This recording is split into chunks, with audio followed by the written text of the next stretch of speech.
Is that on? That mic? Dan, we can hear you.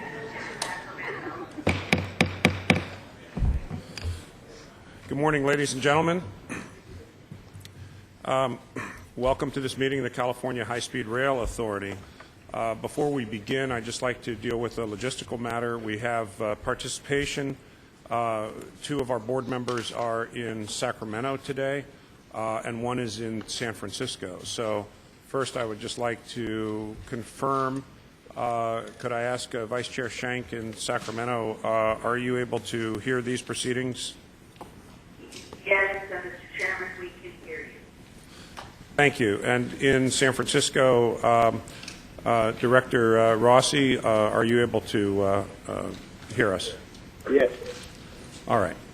And I think people, I'm hoping in the auditorium here, can reasonably hear the people coming from those other areas. All right.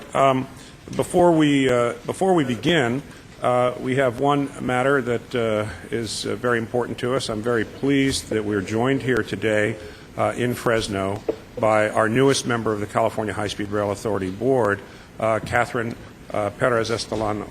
And we were delighted that the governor has appointed her. She brings extraordinary qualifications to this board. She is somebody who's been successful in the private sector, in the area of development. She is an academic. She teaches transportation and land use at the University of Southern California. She was head of the Urban Land Institute in Los Angeles. She was deputy mayor of Pasadena. And she has a long history of promoting civic involvement in public proceedings. She's very sensitive to the needs of communities, and she's an expert in areas involving transportation, land use, and high-speed rail, since she was an advisor to the U.S. High-Speed Rail Association. And so, before we begin, it's my great privilege to administer the oath of office to her. So,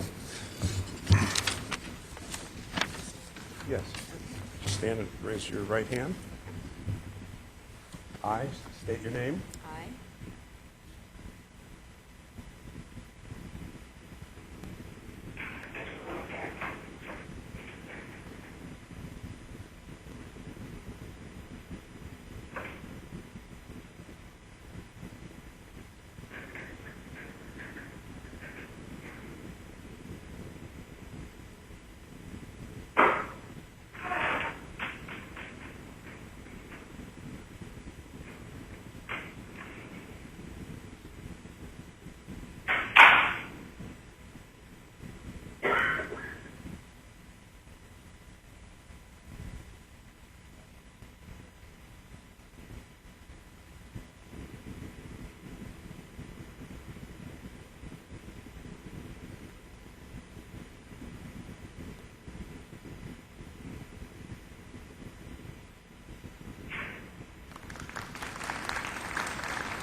Before we do that, let us then ask if we could take the roll.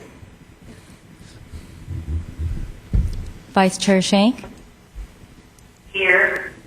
Vice Chair Richards, Here. Mr. Umberg,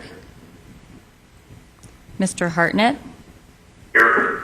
Mr. Rossi, Here. Ms. Perez Estelano, Chairman Richard. Here. Ms. Perez Estelano, would you lead us in the Pledge of Allegiance?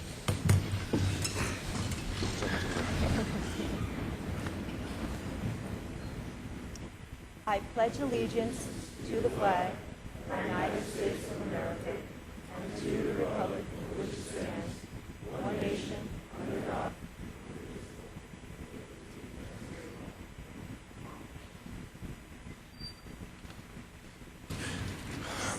Before we start our meeting today, why don't I ask our newest member to just say a few words and introduce herself. And she's, by the way, very well known to the Fresno community from past work here. So, Am I okay on mic? Good morning, everybody. First of all, I want to say thank you to the governor for giving me this opportunity to participate as a member of this body. This is a project that I've been paying attention to for a long time, both in terms of my personal and professional interest. And I'm excited to have a voice on this board.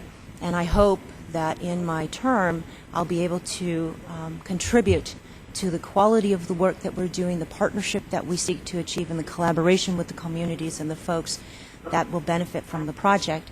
It is very special for me to actually be sworn in Fresno. Many years ago, I was working on projects in downtown Fresno and have made many friends and colleagues in Fresno, and still feel very close to the communities of here. And so it's like old homecoming week for me, and enjoying George's and Mediterranean Grill and all those things that I love so much about this community. So with that, I just want to say thank you. I'm looking forward to working with an esteemed body of talented public servants, as well as staff that are tremendously gifted, and I'm looking forward to contributing. Thank you. thank you very much. We'll start our agenda today. Let me just take a moment and talk about the structure of today's meeting. Normally, we have public comment for all items prior to going through the specific agenda. But today we're breaking the agenda into two pieces. We have two pieces of business involving contracts that probably is of general concern, but most of you are here today to talk about the issues affecting the alignment choices in your community. So what we were going to do is take public comment first on items 1 and 2, and we'll have public comment before each of those items on the agenda, I guess is what I meant to say. Now, also, normally we extend the courtesy to our elected officials to speak first, and then we take the public comments in the order that they are received.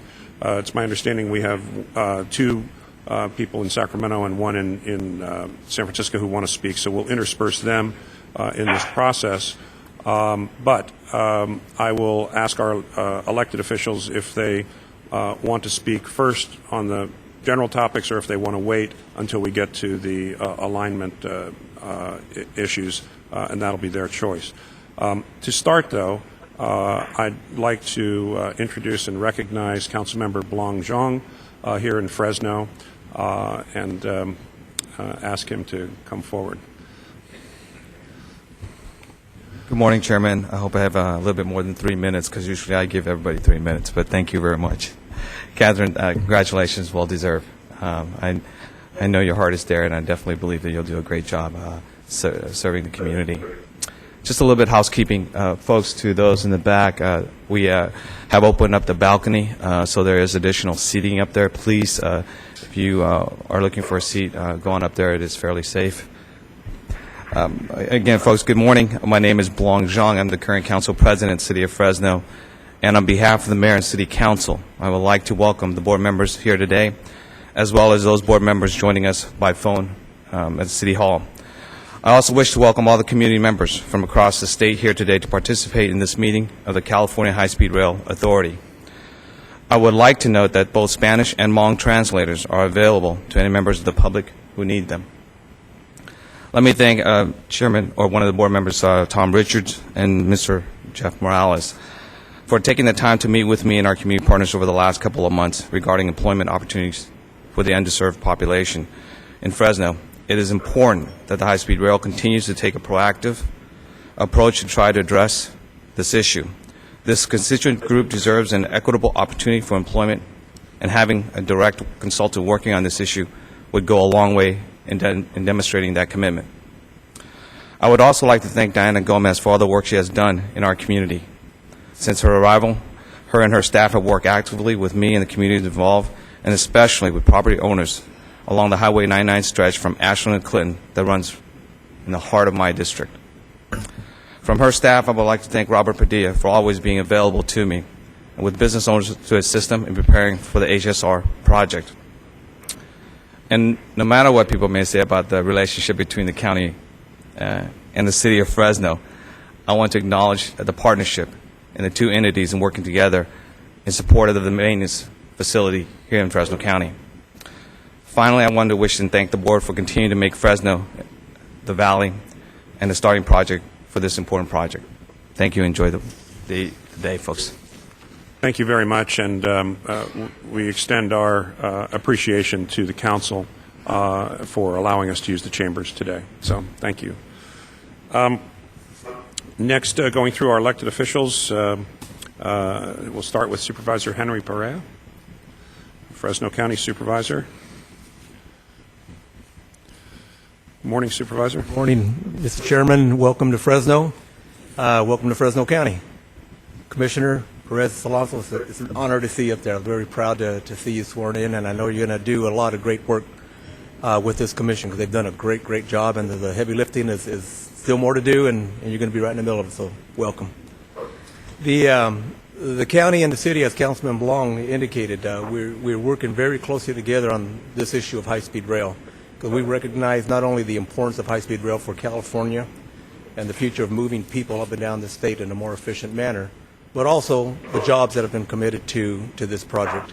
And we are working closely, as Councilmember Blong indicated, with Diana Perez. She's done an amazing job here in the Valley, bringing everybody together, and things are moving forward. And we also certainly are working with all of our community partners to make sure that Fresno County is positioned to have a selection made by you all early next year on the high-speed maintenance facility.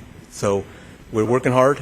We welcome you. We know you're making some very tough decisions coming up on route selections.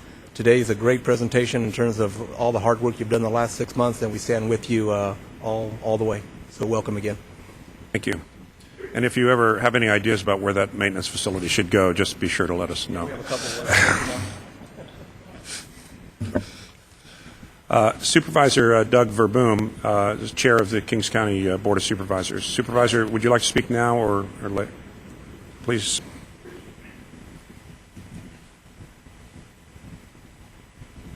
Chairman, members of the board, thank you for having us here today. First off, I'd like to enter into record a letter that I sent Chairman Richard 2 days ago, and I'm going to read off a couple of quotes.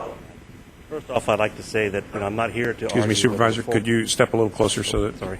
Thank you. First off, I'd like to recognize today that I'm not here to go against high-speed rail or for it.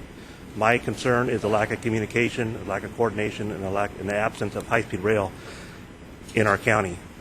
And I want to read a couple of quotes from the letter that I'm submitting today. I'll intend to spend some considerable amount of time in the Valley in general, and I will spend that time that needs to be spent here in Kings County. Dan Richards, April 3rd, 2012. This is a time over the next couple months we can really limit the number of issues that your staff will have to dig through in the draft EIR, EIS document, because we will try to be working with as many of them as we could in advance. I don't want to give you any happy talk, but I think we should at least roll up our sleeves and try to see how far we can get, and we will.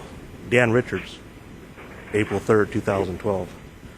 We will commit to the vote all the time at our staff level that has available to ensure that we do everything we can to catch up for the last months that we have not communicated. Dan Richards.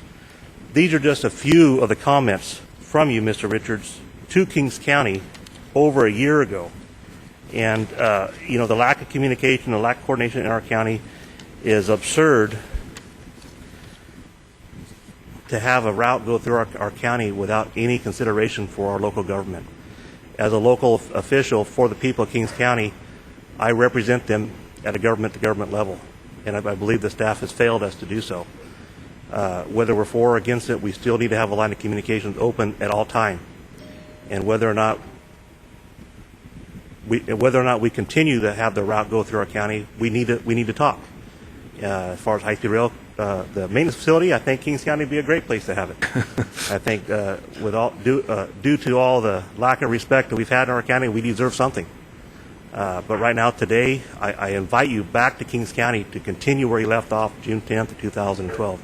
You made a lot of commitments to our county and have failed us in that matter. So with that, I submit this letter, and thank you.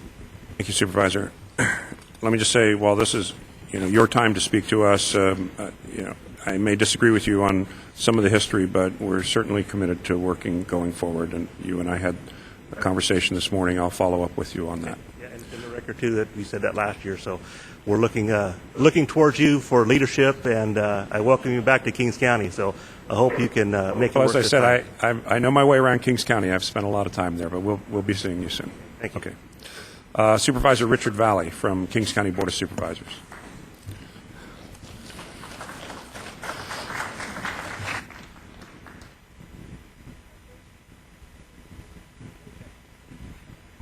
Good morning. Can you hear me on this? Good morning, Please, Mr. Chair, members of the board. I'll be brief, sir. Like Supervisor Verboon said, over the years we've had many meetings together where we've all heard from each other back and forth. And so, as an elected official in Kings County, there's not much more today that I can say as it relates to the opposition of the people I represent. They'll have that chance to do that later. So I want to say thank you, Mr. Chair, and members of your board for coming here to the Valley today. The information that's on your agenda today, it makes me very happy that you came here personally to deliver it. I know you could just have easily have been in Sacramento this morning, but nothing made me happier than to come to one of your meetings and see folks from Kings County actually here in attendance at your meeting, and especially the Hooks family from the city of Corcoran. Mr. Chair, as you know, the Hooks sisters here in attendance, three ladies. Their homes are all in a row, and this Corcoran bypass will take out their homes, and so this is going to affect them on a very personal level. And I'm glad to see them here today. I want to close with this. We have all, over the years, we know the faces of those who support the project and those who oppose it. So at this time, Mr. Chair, to me, I'm just glad to see the people who took on leadership roles, whether it was members of the community who took leadership roles or elected officials. And as we're here today in Fresno and in Supervisor Henry Pereira's backyard, I want the folks that he represents, his constituency says yes to this project. I want them to know that he worked very hard, harder than any other elected official that I saw. He took on a leadership role. He assumed the duty. He represented his constituents, just like I represented my constituents who said no to this project. Lastly, Mr. Tom Richards, you're a local guy. I want to thank you for your service on this board as well today. Thank you, Mr. Chair. Thank you, Supervisor.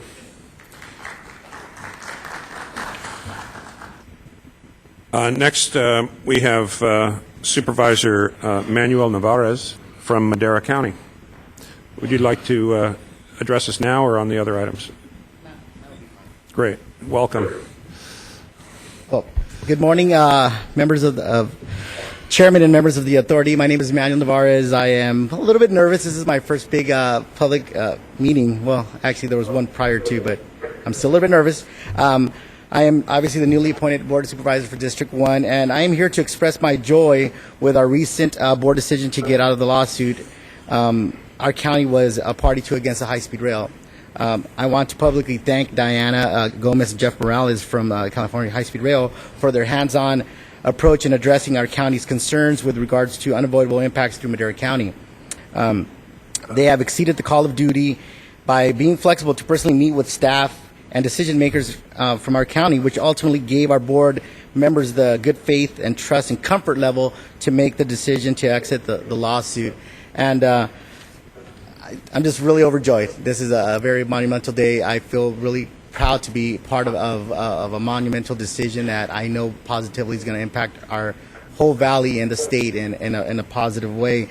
There's a couple things I'd like to point out. Madera County is bearing the burden of the only Y in the system, not getting a station, but thus far has not seen any really benefits if we don't get something of this magnitude. The authority has mandated that wherever possible, communities that are accommodating the high-speed rail should have the opportunity to receive the benefits of high-speed rail, such as stations, maintenance facilities, etc.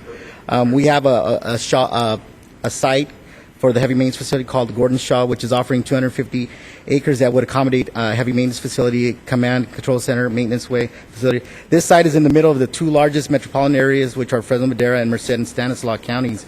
So I'm just basically making a plea for our site, obviously. Thank you for your time. Supervisor, thank you very much. Congratulations on joining your board. Next, Supervisor Max Rodriguez of the Madera County Board of Supervisors.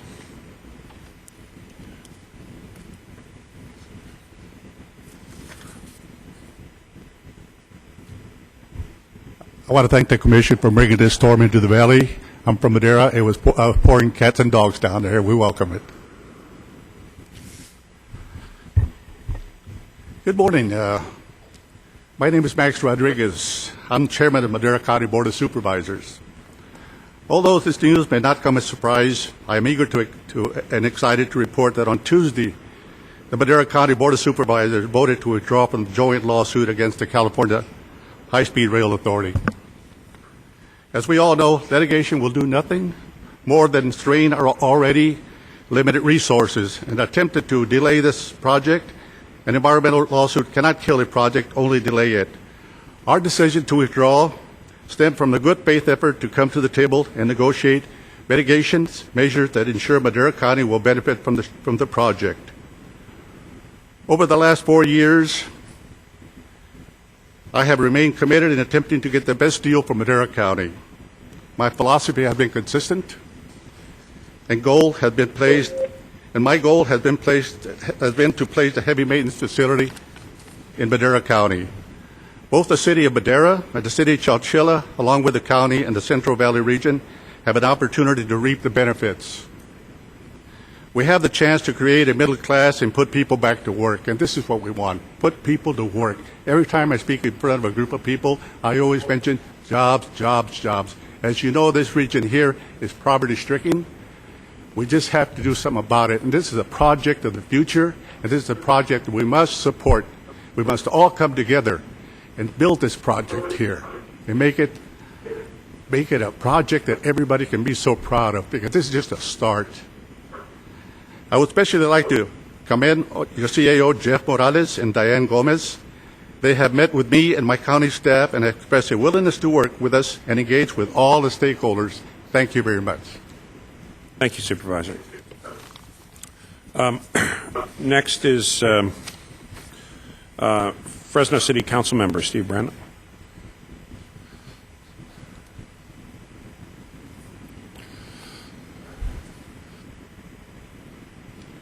Good morning, Council Members. Good morning, Board.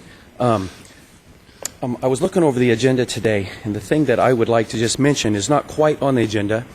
It seems like the agenda is broken down into a part about jobs and then a part about alignment. And I appreciate the commitment to jobs. I think everybody in this room realizes how dramatically we need jobs in our valley. And but most of this talk today is about upcoming jobs, which I appreciate. I'm a little worried about jobs that we have now, and I would like to talk specifically and ask maybe today, when you get to this segment of the agenda when we talk about jobs, if you could update us on this. We've got a lot of current jobs that are going to be affected by the project, and some of them are in my district in Northwest Fresno, but they go all the way throughout the community of Fresno. One of my jobs is to protect those jobs and oversee the impact upon these businesses and these lives in Fresno. And months ago, we heard of a commitment from High Speed Rail Authority to create a one-stop shop to help our businesses in this transition process. And it just seems like, and you might have a surprising update for me that I haven't heard, and I would gladly like to hear about that, is we are just about to start this project. You guys are going to start this summer, from what I understand. But we still have not seen that spot where businesses can come. We're supposed to be in this building, I believe, where businesses can come from Fresno and ask and find out what they're supposed to do next, how they're supposed to move their company, how they're supposed to move their people, how they're supposed to inform all the people that work for them. And so I appreciate the commitment to new jobs, but I'm also committed to our current jobs, and I'm asking you for an update on that one-stop shop for our local businesses on how they can make this change in their lives. And thank you very much for being here this morning. Thank you, Council Member. Talk about that. The last two speaker requests I have from public officials, and so if I'm missing somebody, I'd appreciate it if you could make yourself known to our staff here, is Ricardo Arredondo, who is the board president of the Madera Unified School District.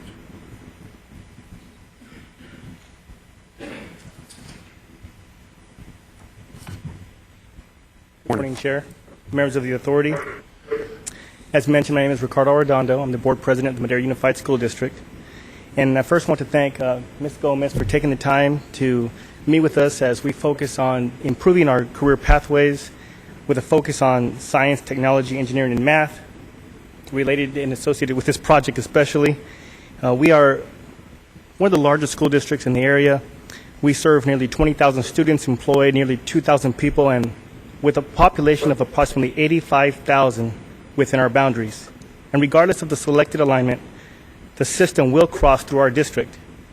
The project will significantly impact our community by providing easy access to the region from overpopulated areas in Southern California and the Bay Area. And because of high-speed rail, a good percentage of California will soon discover the value of the central San Joaquin Valley, and we will experience unprecedented growth. It is regularly said that Madera County is loaded with potential. Although the presence of potential is good, the coming to fruition would be much better. We have been passed over and over in favor of our neighbors to the north and south. We weren't even considered for a station, but we are burdened with the why and all the impacts it brings. The selected alignment runs east of the city, so we lose out on potential mitigation that would have brought life to our downtown and eliminated blight. It has been the same old story. Madera County is used, and many may say abused, and always taken advantage of. It's time. It's our time. We need, we require, and we demand benefit. We want the heavy maintenance facility. It is necessary for our community as we move forward. It will offset all the impacts that we will sustain as we bear the burden of the why. It will provide real hope for generations to come, and being centrally located, it will be a benefit to the entire San Joaquin region for the Gordon Shaw site, as submitted by Madera County, to be seriously considered and selected. Thank you very much for your time, and as site is mentioned, thank you. Thank you very much, sir. Last, we have Jose Rodriguez, who is also a member of the Madera Unified School District, trustee. Good morning, Mr. Chair, Board. My name is Jose Rodriguez, and I am a trustee for the Madera Unified School Board. I want to reiterate the importance of the Gordon Shaw site as it impacts our communities as well as our students. As President Arredondo mentioned, we focus on the field of science, technology, and career pathways. The site gives our students an opportunity to align our technology, science, and career pathways to a strong demand for careers that are a result of the high-speed rail. That being said, the Gordon Shaw site is offering 250 acres that would accommodate the heavy maintenance facility, a command control center, maintenance way facility. This site is in the middle of two great metropolitan areas, which is the Fresno Madera and the Merced Stanislaus. That would not only benefit the Madera County, but also the region and the system itself in positioning the complex with easy access to most people in the San Joaquin Valley. I believe that our local agencies are now implementing our Common Core standards, and I ask that you also implement common sense standards in looking at the most suitable site for our valley, especially San Joaquin. I believe that the Gordon Shaw site is the most suitable. Thank you again for your time. Thank you very much, Mr. Rodriguez. All right, with that, we will now move to items 1 and 2 on the agenda. And before we turn to public speakers on that, I'd like to get a clarification on one issue from our CEO. These are two contract extensions. And some of you may have read that there was a report in a newspaper in the Bay Area that this constituted an evidence of cost overrun and soaring costs, I think was the headline writer's verbiage. So, Mr. Morales, before we get into these, could you just address that issue of whether or not we are seeing cost overruns in the planning portion of the high-speed rail project at this point? Thank you, Mr. Chairman. Microphone. Simple answer is no. The cost, this is not an increase in the cost of the program. These costs are within the estimates provided in the business plan and approved and acted on by the legislature last year, and also well within the Proposition 1A limits for these activities. The issue here, a contract does not equal the program cost for any given segment or for the entire program. We will enter multiple contracts for things. Again, they do not reflect the entire cost of the program.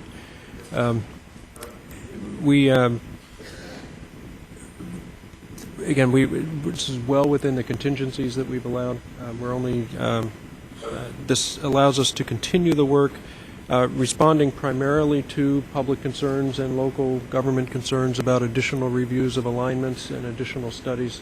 So it captures those costs, but again, it is absolutely not an increase in the cost of the program. Okay, thank you for that.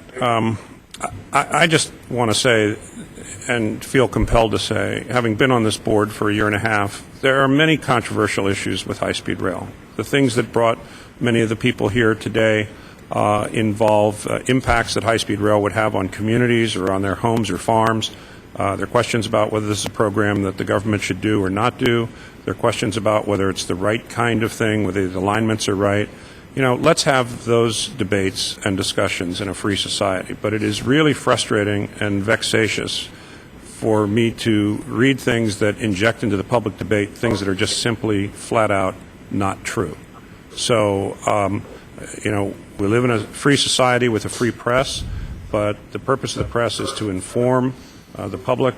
Actually, having been married to a journalist for 27 years at one point in my life who reminded me that the job of the press is not to write stories that I particularly like. But it is the job to write stories that I think inform the public. And this particular story and the overwrought headline that went with it really did not serve the debate in any way, shape, or form. So sitting here with hundreds of citizens in Fresno and other people listening and watching in, we're doing our best job to shepherd public dollars. Whether we agree with whether we should be doing this program or not, our job is to do it in the right way. When we screw up, if we screw up, we should be called to account on that. But this particular story, I thought, was just really off the scale in injecting something in the public debate that was just plain false. So with that, we're going to turn to these two contracts. On the first contract involving the amendment to the regional consulting contract with Parsons Transportation Group, I'm actually going to recuse myself on this item.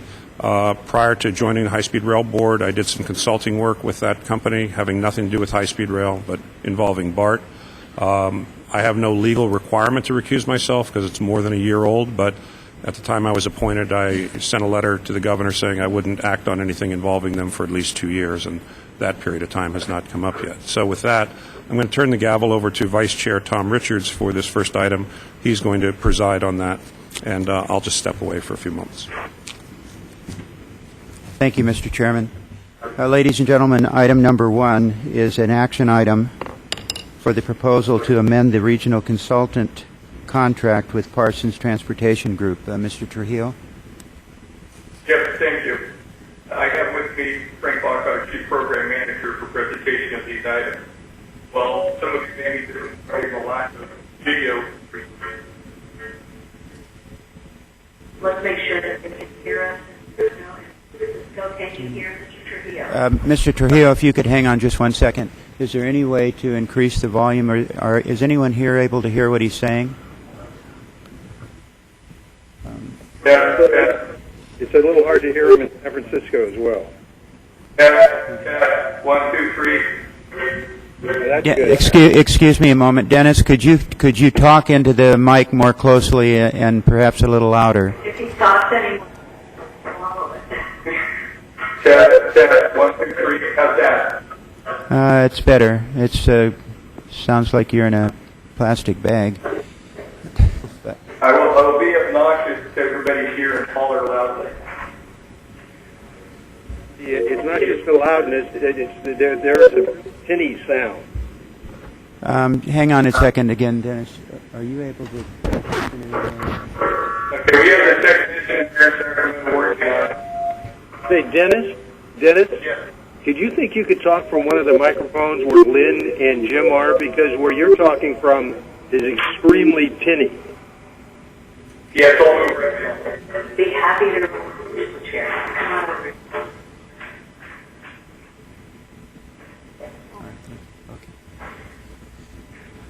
All right, what I understand, Mr. Trujillo, is the City of Fresno is working on improving the volume and clarity on the teleconference in the interim so as not to hold people up, but I want to make sure people can hear what you're saying. If you can talk more slowly and closely into the microphone, please.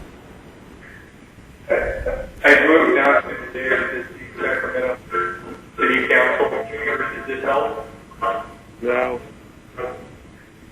All right, hang on just a moment. Dennis, hang on a moment, please.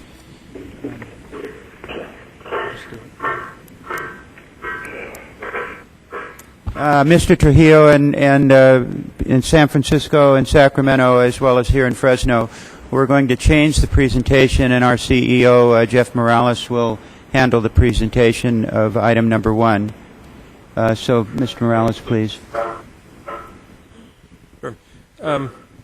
Thank you, Mr. Richards. The item before you is an amendment of an existing contract with the Parsons Transportation Group, which is conducting the work related to the environmental analysis, the planning work, and the preliminary engineering and design on the San Jose Merced section, and in particular this is tied to the work done on the Y section, which will be a topic of discussion on item 3 coming up. This is an extension of the contract and an addition of funds in order to cover the remaining work that needs to be done, the study of additional alignments that has been undertaken, and to get the program through to the record of decision, the notice of decision, and permitting associated with this section. The memo provides background on the Parsons Transportation Group, which has been active on this. Again, this is not the result of overruns and costs. It's tied to specific activities. It is also, I want to point out, an up to amount of funds, and so it will be task driven. They will be given specific work, again, in order to deliver the record of decision or the notice of determination and the required environmental permits associated with it. It is an increase of $9.3 million for that and an extension of time of 2 years in order to complete that work.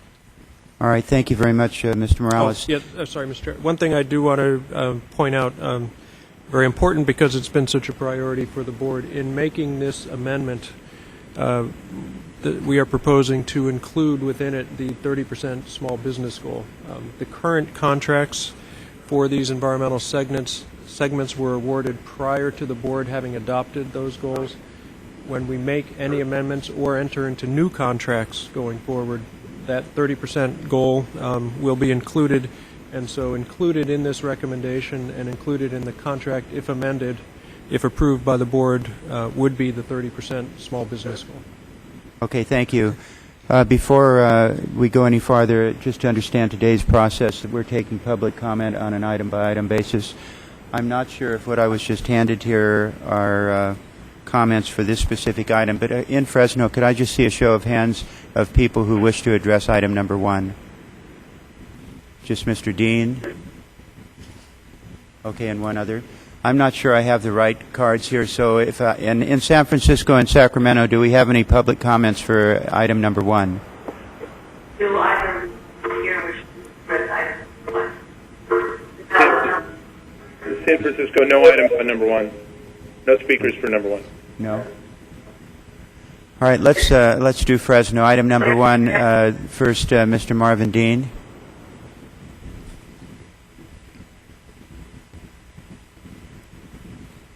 Mr. Chairman, I'll address both of my comments. It's going to be item 1 and 2, so I don't have to come up again because I put on my card item 1 and 2.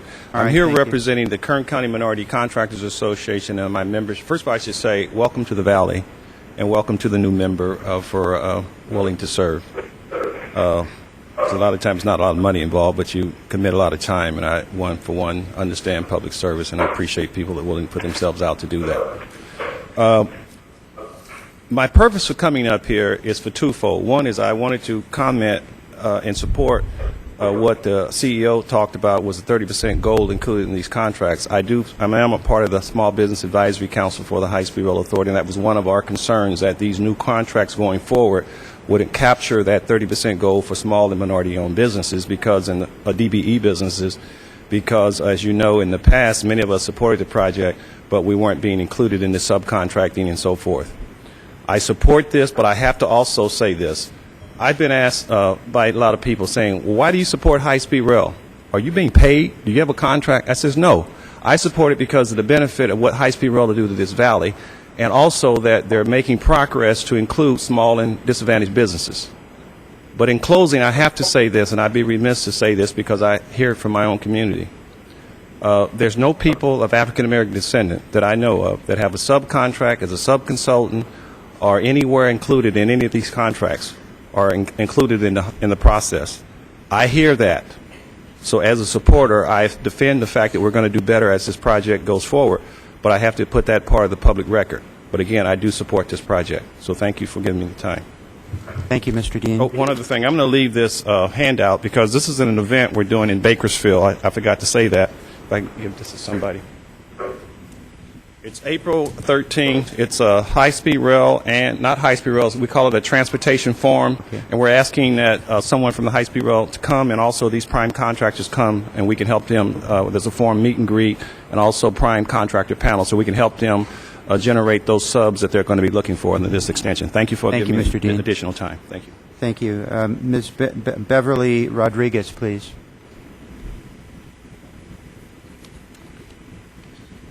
Welcome. Rodriguez from Kings County. I'm a resident. I wanted to share that I am a stay-at-home mom, and I've raised 3 boys that are now men. One of the things that I taught them was that, I think we all don't want our kids to lie, cheat, or steal. And so one of the things that I've learned through this process is that the ballot initiative called for, was it $31 billion or something? I don't know the exact numbers, but the numbers has skyrocketed. To me, that was a lie to us as voters. So, and then the stealing, Kings County didn't vote for high-speed rail. That was a coastal thing. So when I learned that the track was going to go through Kings County, it made no sense to me. So that's why I looked to see what were the voting blocks. Tulare County didn't vote for it, nor did Kings or Madera County. So to me, that is, you're going to have to steal the land. So that's lying and stealing. Now the cheating part, and I don't know if this is a fact, but Jerry Brown is supposed to sue the state to get this railway through. And if he sues the people of California, to me that's cheating. And then it's one thing when your kids do it, but I imagine us, like we're the kids and the state is the parent. If the parent lies, steals, or cheats, I mean, that's a real twist. And that's all I have to say. Thank you. Thank you, Ms. Rodriguez. Thank you. Mr. Russell Waymeyer.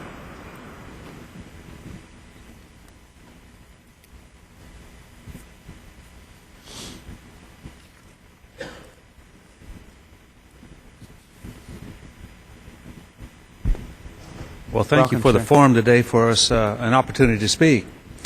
I'm a resident of Kings County, and I work with a lot of clients up and down the valley who are going to be significantly impacted by this. As she mentioned, I'm here to speak on behalf of the impact on taxpayers, and maybe you can correct me or you can correct the newspapers here, but what I've followed on this subject over the years, and I have copies for you, the most recent was a San Francisco newspaper article. As she had mentioned, the original cost of the bond that we approved was $33 billion. It was going to be an 800-mile electrified train that was going to do over 200 miles an hour. That's in 2008. 2011, according to this article, the new cost that you came out with was $99 billion for 800 miles. Let me back up. The one at $33 billion was $41 million per mile to construct. The new one in 2011 was for 800 miles at $99 billion. That comes out to $129 million per mile. And it might be electrified, maybe not in all places. 2012, you reduced the overall cost down to roughly $69 billion for 520 miles. The new cost is not less. It's $152 million per mile, and in areas are going to be slower trains and diesel trains. And my question that's at the top of this sheet, maybe you can clear the air for us and publicize what is your cost per mile. You've been tricking people when you say you're reducing the cost, when you reduce the overall cost of the project, but when you reduce the amount of miles that are going to be constructed, you're deceiving everybody. And we deserve to know how many miles of that 520 are going to be electrified to do this 200 miles per hour that you promised.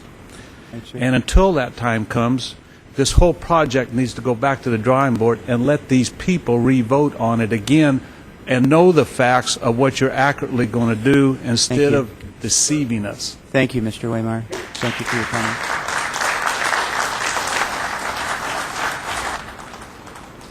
Is there... Thank you. Thank you, sir. Thank you very much. Is there anyone else here who wants to speak on item number 1? I have a number of comment cards. It's our general comments, but I don't have anything that I'm showing at specific item 1. Is there any, by a show of hands, anybody else have any comments on 1? To clarify, in San Francisco or Sacramento, anybody from the public wish to speak on item number 1? No. Okay, thank you. And we'll bring the matter to the dais. And members, any questions or comments for staff? And before making a motion for approval or disapproval here. I have some questions from San Francisco. Yes, Director Rossi. Thank you. As I look at the number here, where we're going, the $9.3 million, is that right? That's Yes. the increase we're talking about? Correct. It's approximately 20%? The amendment is for $9.3 million, correct. Yeah, it's approximately 20% over the existing contracts. This additional money, these additional monies, Mr. Morales, are still within the overall budget as we sit, and are not indicative of any type of cost overrun or additional costs that weren't conceived possible as we put the budget together? That's correct, Mr. Rossi. The cost estimates that were included in the business plan last year have estimates for the cost to complete the environmental planning, preliminary engineering work, and there are contingencies within those estimates that are intended to deal exactly with these kind of circumstances. This is standard practice in developing estimates, and that was reaffirmed and reinforced by the Federal Government Accountability Office in its report recently issued that these contingencies are appropriate. So within the, for instance, within the $26.9 billion estimate for the initial operating section, there are 18% contingencies for these activities. These costs are well within the contingencies and so do not in any way reflect an increase in the program costs. Thank you. Thank you. Any other questions or comments from members of the board? Mr. Vice Chair, I have a comment, suggestion. First, Mr. Rossi, are well taken. I think that for our staff report, the report for contracts and other expenses. Excuse me, Director Hartnett. We're having a really difficult time understanding you. I don't know if you're too close to the microphone or not close enough, and maybe it's actually turned up a little too high. Could you start again, please? Sure. I'll go on for can you hear me okay now? It's still pretty difficult. I can't understand anything, so, but that may not be the microphone. It may just be. Can you hear from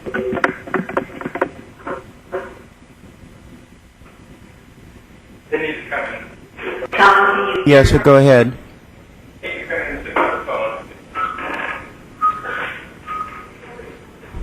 I don't know. Are you trying to fix it in San Francisco? We're going to try to utilize the phone line that is directly connected and use it for clear. Will be just a minute. Perhaps you can put another question there from board or staff, and we'll be right with you. Okay, I'm sorry. Director Shank, did you have any comments? I did not. I just wanted to ask. Okay. I'm sorry. We have not understood Director Hartnett's comments. So are you trying to get a landline to? I'm not quite yes, sure. and I'm asking you to hear. Okay. Let me just ask a question of staff here. So is it the reasonable assumption that the reason for the requested increase is because of the additional environmental study for the Y? Yes, that is correct. Okay. All right. Thank you. This is Jim Hartnett again. Can you hear me better? Yeah, we've got you fine now. Go ahead, Jim. Okay, thank you. My suggestion is to staff reports on expenditures like this, that it'd be important that the item is discussed is linked not just to the contract amount that may have been increased, but to the program budget, so that it's clear by the report itself as to whether or not this is an actual increase over the program budget, and if it is, where the funds are coming from or shifted from. it's also important, I think, if the funds are coming from the program budget contingency, that we be told that as well in a report. So it's very simple and direct just by looking at the staff report to see where we are with the funds. All right, thank you. I guess the only other question I have of staff is, can you, and I don't believe you have, but can you just explain the process that staff has gone through with the contractor to arrive at the amount of the proposed increase to budget? Certainly. The process is basically looking out at what the remaining activities are that are required to deliver the product. Again, this is a task-driven contract, and so the contractor estimates, working with us, the amount of time, the hours, the various activities that would be associated with completing the process of the planning, the environmental analysis, submission of all documentation to the regulatory agencies. And again, this includes up through delivery of the federal record of decision, the state notice of determination, and as well as the permits that are then required to move forward. So it's capturing all of those costs going forward. Thank you. Do we have a motion on item number 1? Before we do that, Mr. Chairman, can I just add something? I'm sorry, say that again, please, Director Rossi. I'd just like to add a comment before we go to the vote, if that's okay with you. Sure. Along the lines of what Director Hartnett talked about is, I think that we do need to, as we present these things in the future, instead of presenting them in memo form, they ought to be presented in budget form, where we show what's been improved, why it's been improved, what the changes are, fit within the overall. And we can do that. I mean, I don't want to go into depth here, but something we're going to need to do at the audit committee, just so these things are easier to read.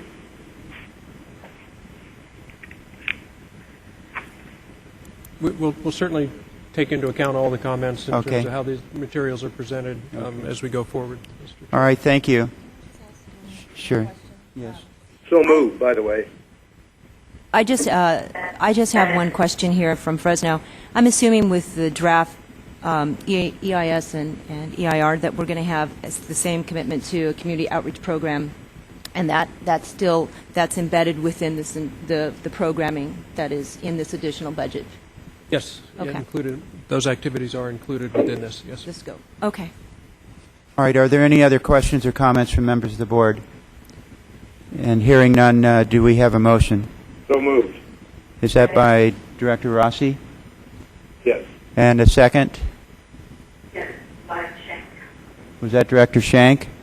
Yes. Okay, thank you. We have a motion and a second. Please call the roll. Vice Chair Shank? Vice Chair Shank?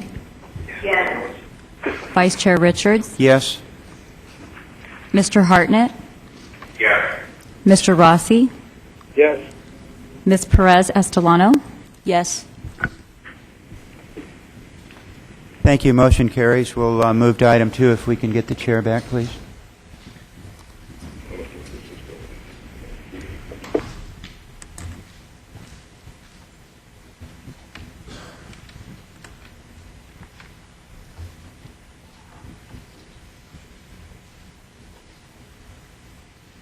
Thank you. Okay, now for item 2. Mr. Trujillo, we're just going to have our CEO, Mr. Morales, present this item here just so we're not dealing with logistical difficulties. Apologize to everyone. The staff assures me that it all worked perfectly last night, so that's just the way things happen. It's the rain. Yeah, maybe the rain. Hopefully not. Mr. Chairman, this contract, similar in its in the need for it and its intent to the item just taken up, and this is for the work from Fresno to Bakersfield and Bakersfield to Palmdale, those two sections. And it reflects the increased costs associated with outreach activities, with study of additional alignments, and such activities. It is covering two segments, again, Fresno to Bakersfield, Bakersfield to Palmdale. The bulk of that activity to date has been concentrated and will continue to be concentrated in the Fresno to Bakersfield section. The two segments are being done by a joint venture of URS, Hatchmont, McDonald, and Arup are the firms. The request before you is to increase an amount not to exceed $38.25 million over 2 years, again, in order to move the program through the additional planning, environmental review, record of decision, notice of determination, and associated permitting work. I do want to point out that we will be coming back to the board with some recommendations in future meetings regarding all of the environmental segments, many of which are up for the contracts on them will be expiring in the near future, and we will have proposals for the board on how to move forward with those, which will include the Bakersfield Palmdale section because it's on a different time schedule than Fresno Bakersfield. But again, moving forward with this is important in order to allow us to continue the process and be able to complete it and carry out all of the activities associated with item 4 today as we go forward, the Fresno Bakersfield EIR, EIS. All right. And I'm sorry, excuse me. Again, as with the previous item, I would point out this contract amendment, if approved, would include the 30% small business goal, which is not in the current contract. So that would be a change and a positive one in implementing the board's policies. Okay. Thank you, Mr. Morales. We'll now take any public comment specific to this item. And frankly, I had speaker cards that said item 2, but they all looked general to me. So can I just ask if there are members of the public who want to speak specifically on this item? I suspect maybe the comments on the prior item might have covered this as well. Please come forward. I'm sorry that I managed to get these out of order.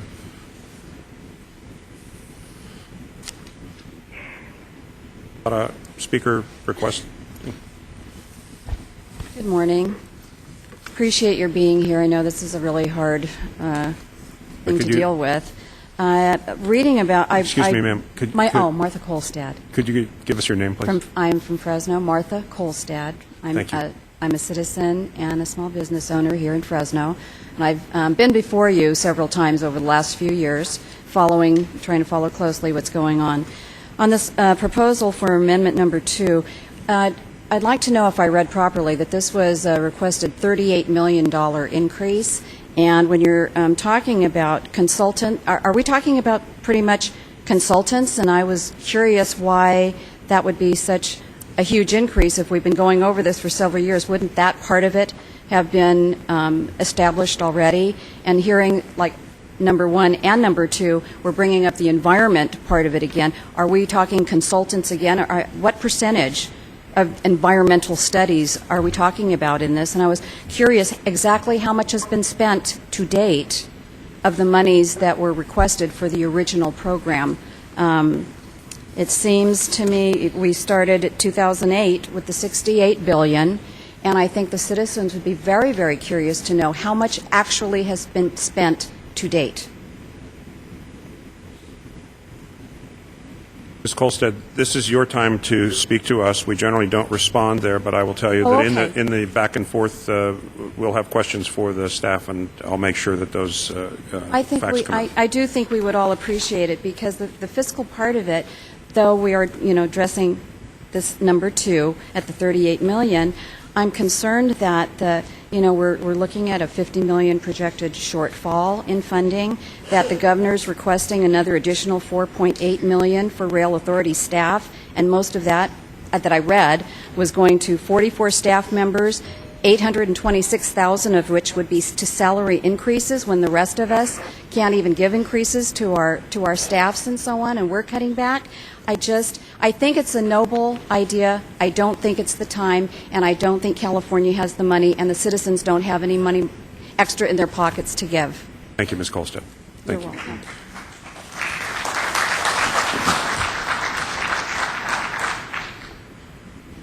welcome. And again, I apologize, having stepped out, I may have lost the thread here, so I have some other cards which may be for item 2. So if you want to speak on this item, fine. If in fact you want to speak on the next items, that's okay. John Hernandez. Morning, Mr. Hernandez. Good morning. I'm John Hernandez, CEO of Central California Hispanic Chamber. I want to welcome the High Speed Rail Authority here to Fresno, and also to congratulate the new board member. I wanted to speak out a little bit about the local office here in Fresno. I think a lot of people may not be aware of it, but I had an opportunity to go down and speak with Diane Gomez and Mr. Padilla down there. It is located in the state building right across the street here on the 3rd floor. And I invite anybody who needs help or wants assistance or wants to know more about the project to please drop in. Also, I wanted to talk about the small business outreach. The Central California Hispanic Chamber of Commerce is participating with the High Speed Rail Authority on reaching the 30% goal. We think that's a doable goal, and we're going to do our best to get as many businesses certified. If there are any businesses that are wanting to get certified, please give us a call at the Chamber at 559-495-4817. Or you can go to our website at cchcc.net. Also, other things that we're doing is we're promoting certification, and also we just participated with the Economic Development Corporation serving Fresno County with Leanne Eager, and also with Aurelia Gomez and the Fresno County Department of Social Services on this is one of the largest jobs fairs in the state of California. We just completed it on the 21st. We had over 7,000 to 8,000 people there. We had over 187 employers there, 2,500 job openings, and also high-speed rail was there also, because we do need to make sure we get a workforce that is trained and ready to go for this particular project. Also, I wanted to point out that there's also assistance available from the Economic Development Corporation serving Fresno County for those businesses here in Fresno. I wanted to point them to that organization in order to help them outreach. And last but certainly not least, we want to invite anybody who is wanting to get certified, or if you are having trouble getting some service, please give us a call at the Chamber at 559-495-4817. We will dedicate some time to help bridge the communication gap, although I feel that the communication gap for our point has been very, very clear. And I want to commend one more time Diane Gomez and Mr. Padilla for the work that they're doing here in the Valley. Thank you. Thank you, Mr. Hernandez.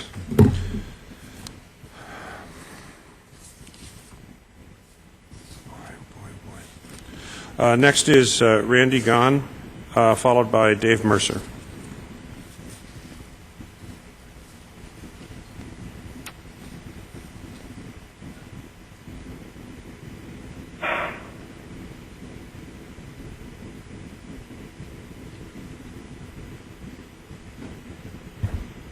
Morning, Mr. Chair, Commissioners. My name is Randy Gann. I'm the Executive Secretary-Treasurer of the Fresno, Madera, Tulare King Central Labor Council, representing over 90,000 union families in our community.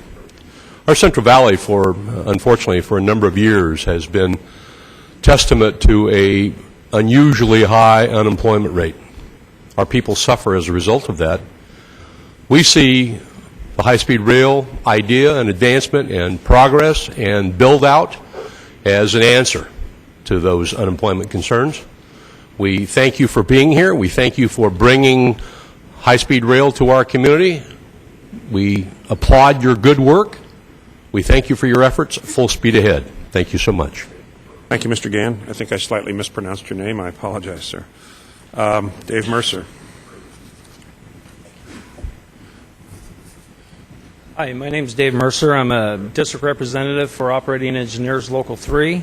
And my main point today, I just wanted to come forward and say thank you for all your hard work. The authority has worked tirelessly on this project. Whatever your opinion is about the high-speed rail, I don't think any of us can deny the hard work that the authority and the board, you all have done on this. And we appreciate that, and we hope you guys have success. Operating Engineers Local 3 supports the high-speed rail, and we support the authority and the work that you all are doing.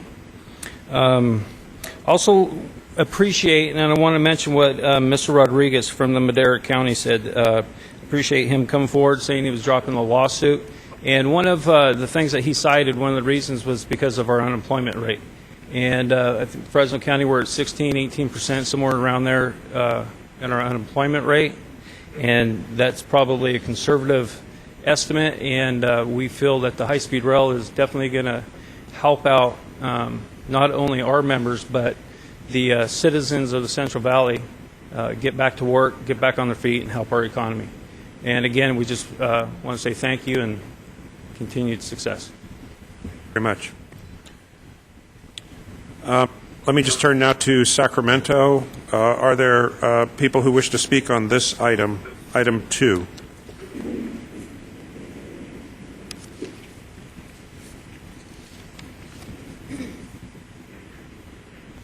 Vice Chair Schenk, Sacramento.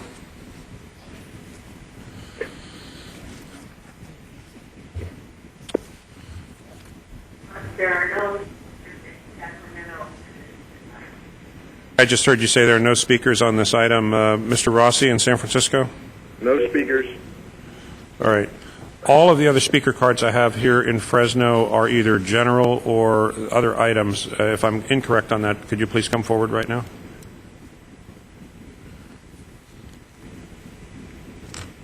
Could you state your name, please? My name is Elizabeth Kolstad, and I have a small business here in Fresno. Okay. I wanted to say that I'm very hesitant for you guys to appropriate more money, especially millions of dollars. When I hate to say it, but this meeting has been kind of a shamble. You want us to give you millions of dollars to build a bullet train, but you can't even run a simple meeting and have your members here. It's kind of appalling that they couldn't even drive from San Francisco and Sacramento to be here for this board meeting, to ask for another $9 million on one agenda item and another 300 or 38.25 million on this current one. We're supposed to trust you to put in this train, but you haven't given us anything to have faith in so far. You guys actually aren't even looking at the people when they come to speak, the constituents, the people that voted on this. You're speaking to each other. We can barely hear you guys here at this point. Just want to say that I hope that you guys are actually contemplating the changes and the additional funds that you're asking for, and not just doing this as a show, actually listening to what the constituents have to say, to what the voters have to say, since it's already so far over budget from what they originally voted on as it was. So, thank you. Thank you. And I think, ma'am, that you did not fill out a speaker form. If you did, I apologize. But if you did not, if you could perhaps do that so that we have right. Okay. All right. I have no other speakers on this item. I'm sorry. Excuse me, ma'am. Come forward.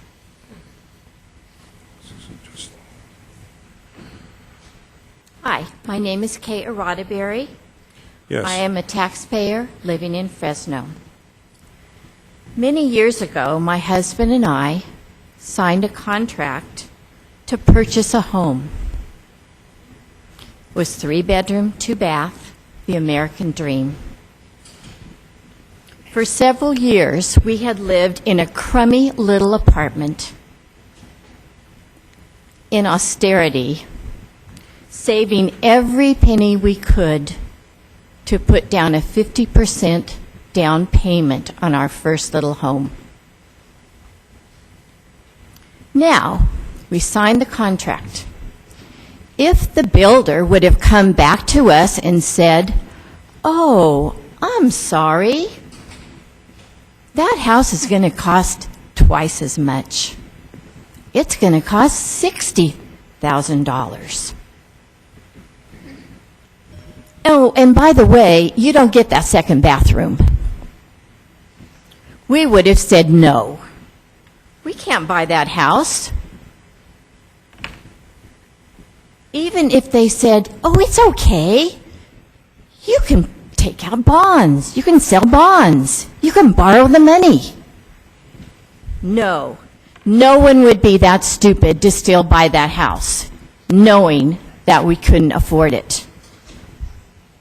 No one with an ounce of responsibility and common sense would saddle themselves with that much debt. But apparently, we elected a few people that could do something that stupid. I ask all city council members and county board of supervisors, I know that's not you, but I hope they're listening, to pass resolutions against high-speed rail. In Fresno, we have one business alone where the city will lose $12 million a year tax money from losing that one business. Yes, we say, oh, we can get the money from the feds. The feds are borrowing 46 cents on every dollar. Is that what you want to do to our children? No. Thank you.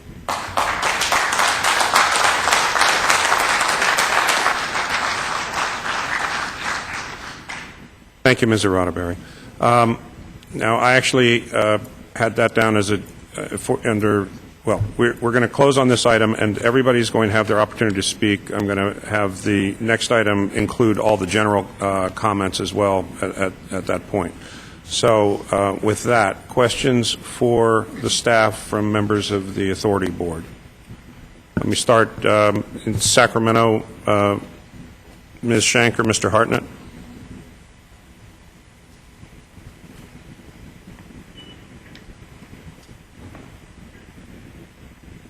Okay, Mr. Rossi in San Francisco? Yes, I have a couple.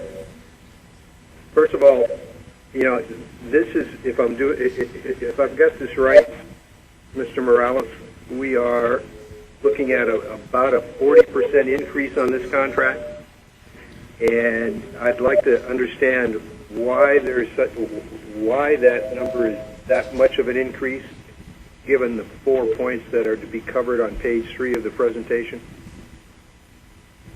And I'd also like to know on page 1 of the presentation, I'm not sure I understand the difference between a time-sensitive contract and a work product or deliverable.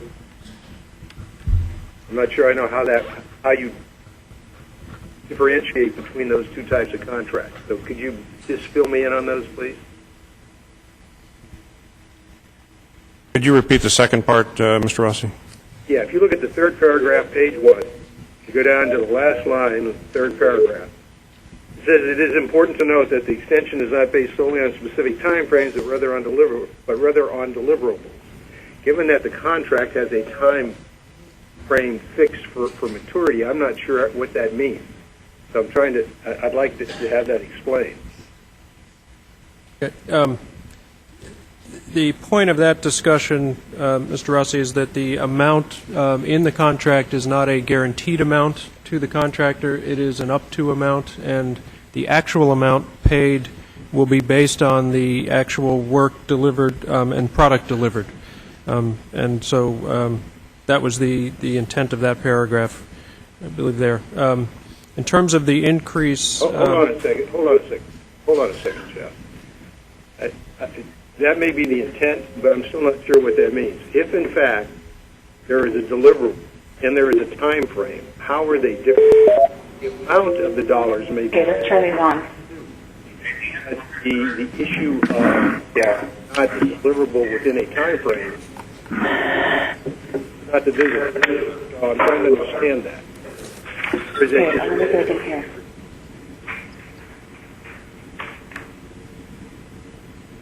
Go to Lynn. All right, excuse me. You know what? We're going to take a 5-minute recess, and I'm going to have the staff do whatever they have to do to get this audio problem fixed. I don't care what it is. I don't care who has to be moved to what room, but we're not going to conduct the meeting this way. So we're going to take a 5-minute recess. I'm going to be pretty strict about the 5 minutes, and I want somebody to get this problem fixed right now so we can conduct public business. Thank you.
make is that I'm simply consolidating all the comment period, all the comments. We'll take all comments on the remaining items all at once, so there'll be no confusion about who's speaking on what item. You can tell us which one you care about, but we're going to make sure that nobody gets left out. So we'll consolidate all the comments up front.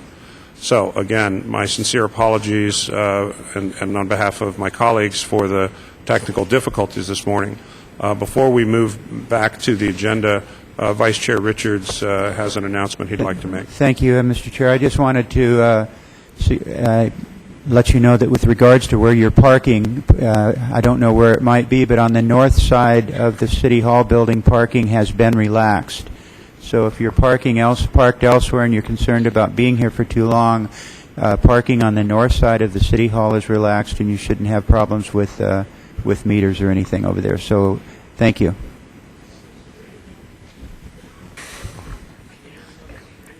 It's just on the north side of this building, just to the very north, between here and Fresno Street. All right.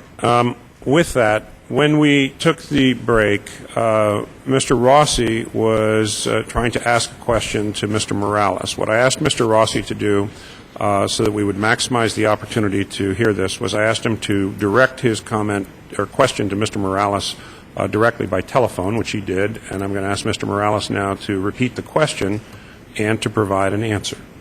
Mr. Morales. Thank you, Mr. Chairman. The question Mr. Rossi was asking was about the fact that we've written in the memo that this is a task-based contract. He wanted to clarify that there are time constraints attached to the contract, and that is the case. It is the proposed extension is a 2-year extension, and the tasks are expected to be completed within that time frame. If they are not, that would be beyond the term of the contract, and therefore we would not be able to continue them. So it is task-driven, meaning that actual payment will be based on time and labor spent on actual product delivery, but within the 2-year extension that is provided. All right. Any other questions for Mr. Morales? Mr. Rossi, that was your question. Vice Chair Shank or Mr. Hartnett, if you have any questions, please ask them now. If there are no questions. Okay, no questions. And then from the board here, Vice Chair Richards. Yes, thank you, Mr. Chairman. I just want to clarify, Mr. Morales, when we talked about earlier that we're within budget in both the allowance under Proposition 1A and with our revised business plan. So the action that is being proposed today, as I understand it then, is consistent with both those. And in fact, when we worked last year long and hard on the revised business plan, which ultimately was approved by us and was the basis on which the legislature acted last summer, that in fact these increases were contemplated in that business plan. Is that correct? That is, and just some clarification. Typically, these activities are for any capital project, typically in the range of 7 to 12%. That's nationally and throughout California. Higher for more complex projects where there may be more planning and environmental work. Proposition 1A specifically provided for 10% of the available funds to be spent on these activities. We are well within that. We're less than approximately a third of the way through those available funds under Proposition 1A, and we are well within the figures that were included in the cost estimate that was in the business plan last year. So thank you. So we're within those, but it doesn't necessarily mean that as the authority of this board that we then have some level of comfort in that we've got more money to spend. So that's not the purpose here either. In fact, as I understand it, with both the item that we discussed earlier and acted on in this one, that these increases, as were contemplated in the business plan last year, have been more or less the result of changes in scope of this project. As I asked in the last item with regards to additional environmental studies on the Y in the Chowchilla area, and in this item with regards to recirculating the EIR that we have been working on intensely since then, which has caused increases in the expectations for what the environmental work was going to cost here. But in both cases, as you've just stated clearly, we are within the constraints that were provided for in Prop 1A and are consistent with the business plan which we approved last year. Yes, that is correct. And I would also say we're comfortable and we are managing, well within that, and comfortable that on a percentage basis, again, we're where we should be. We're slightly better than on pace. Fully cognizant that on a program of this scale, percentages translate into large absolute amounts, and so the item that will be coming up, for instance, on the Y, one of the reasons that we have pushed hard to reduce the number of options being carried forward for further review is to not study alternatives that we know won't make it through the next phase, because carrying multiple alignments waste money and waste time. So it is something we're not content to just say we're within the percentages. We are absolutely still looking to streamline the process, be as responsive as we have to be to public concerns, to community concerns, and to comply with the law, but again, to do so as efficiently as we can. Thank you. Any other questions? All right. With that, is there a motion on this item? Move for approval. I'll second. All right. It's been moved by Vice Chair Richards, seconded by Member Perez-Estelano. Will the Secretary please call the roll? Vice Chair Shank? Yes. Vice Chair Richards? Yes. Mr. Umberg? Absent. Mr. Hartnett? Yes. Mr. Rossi? Yes. Ms. Perez-Estelano? Yes. Chairman Richard? Yes. Okay. Item 2 is done. Now, we're going to turn to the next two items, which are the primary reason that we are here, which is to address issues affecting the various alignment options that are being considered. So, as I said, I'm simply taking all of the speaker forms in order, combined, whether they're for items 3 or 4, so that we can make sure that we don't inadvertently overlook anyone. And I'm just going to proceed in order. We would ask people to try to respect the 2-minute clock. We do want to hear from you, but we want to make sure that we're able to hear from everybody. So with that, we'll start with Norman Alinder, followed by Thomas Skinner and Brad Jones. I started to say good morning. I'm hoping it's still morning. 6 minutes. And I have a lunch appointment, so I think that. Norman Allender, Madera County Planning Director, here today to speak on item 3 about the why. As some of our supervisors said earlier eloquently, we're at the intersection of this thing, right?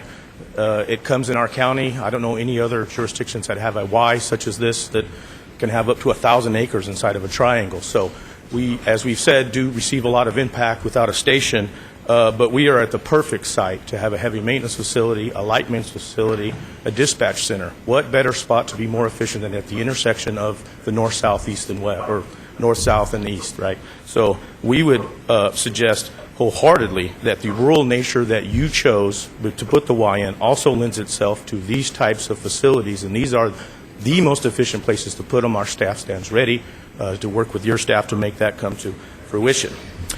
With that said, the details regarding future opportunities, we would love to have more details as soon as possible. We appreciate Mr. Morales and Diana and their being forthcoming with us, but we keep learning more and more as the days goes on. So the more technical information we could get sooner, it's helpful to Madera County.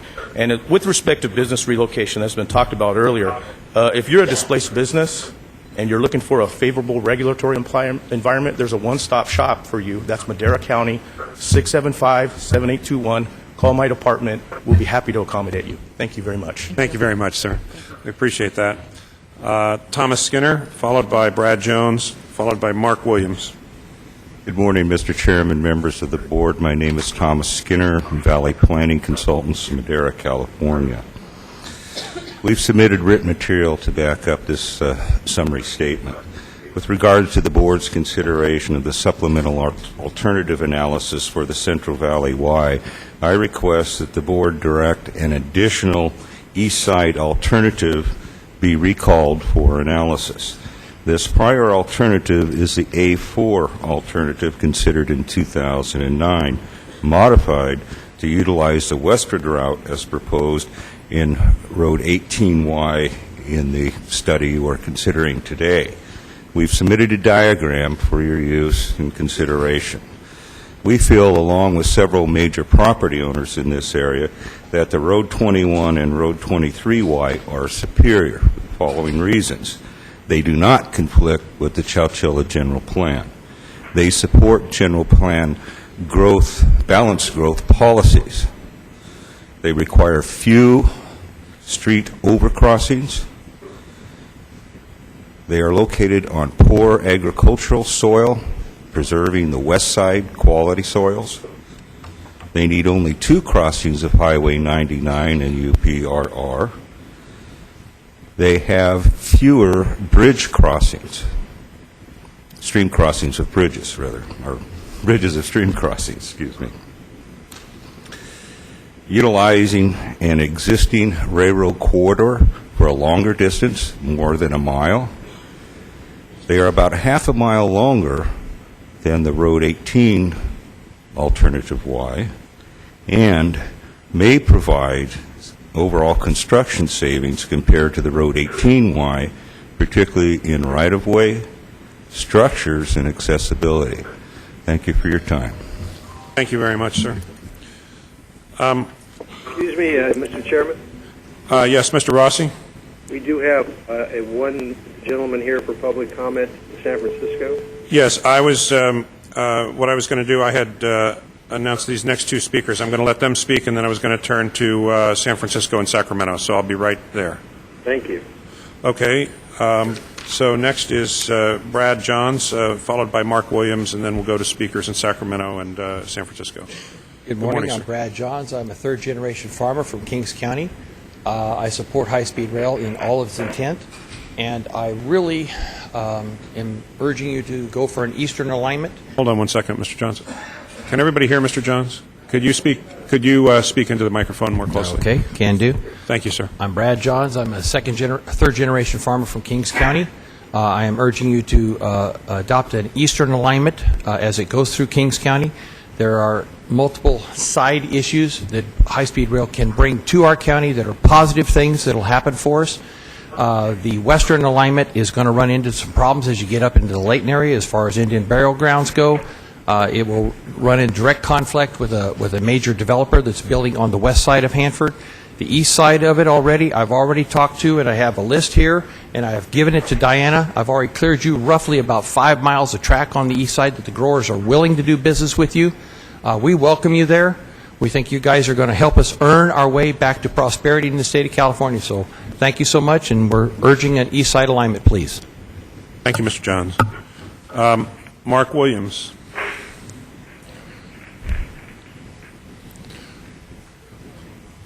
Yes, I work at Del Monte at Hanford.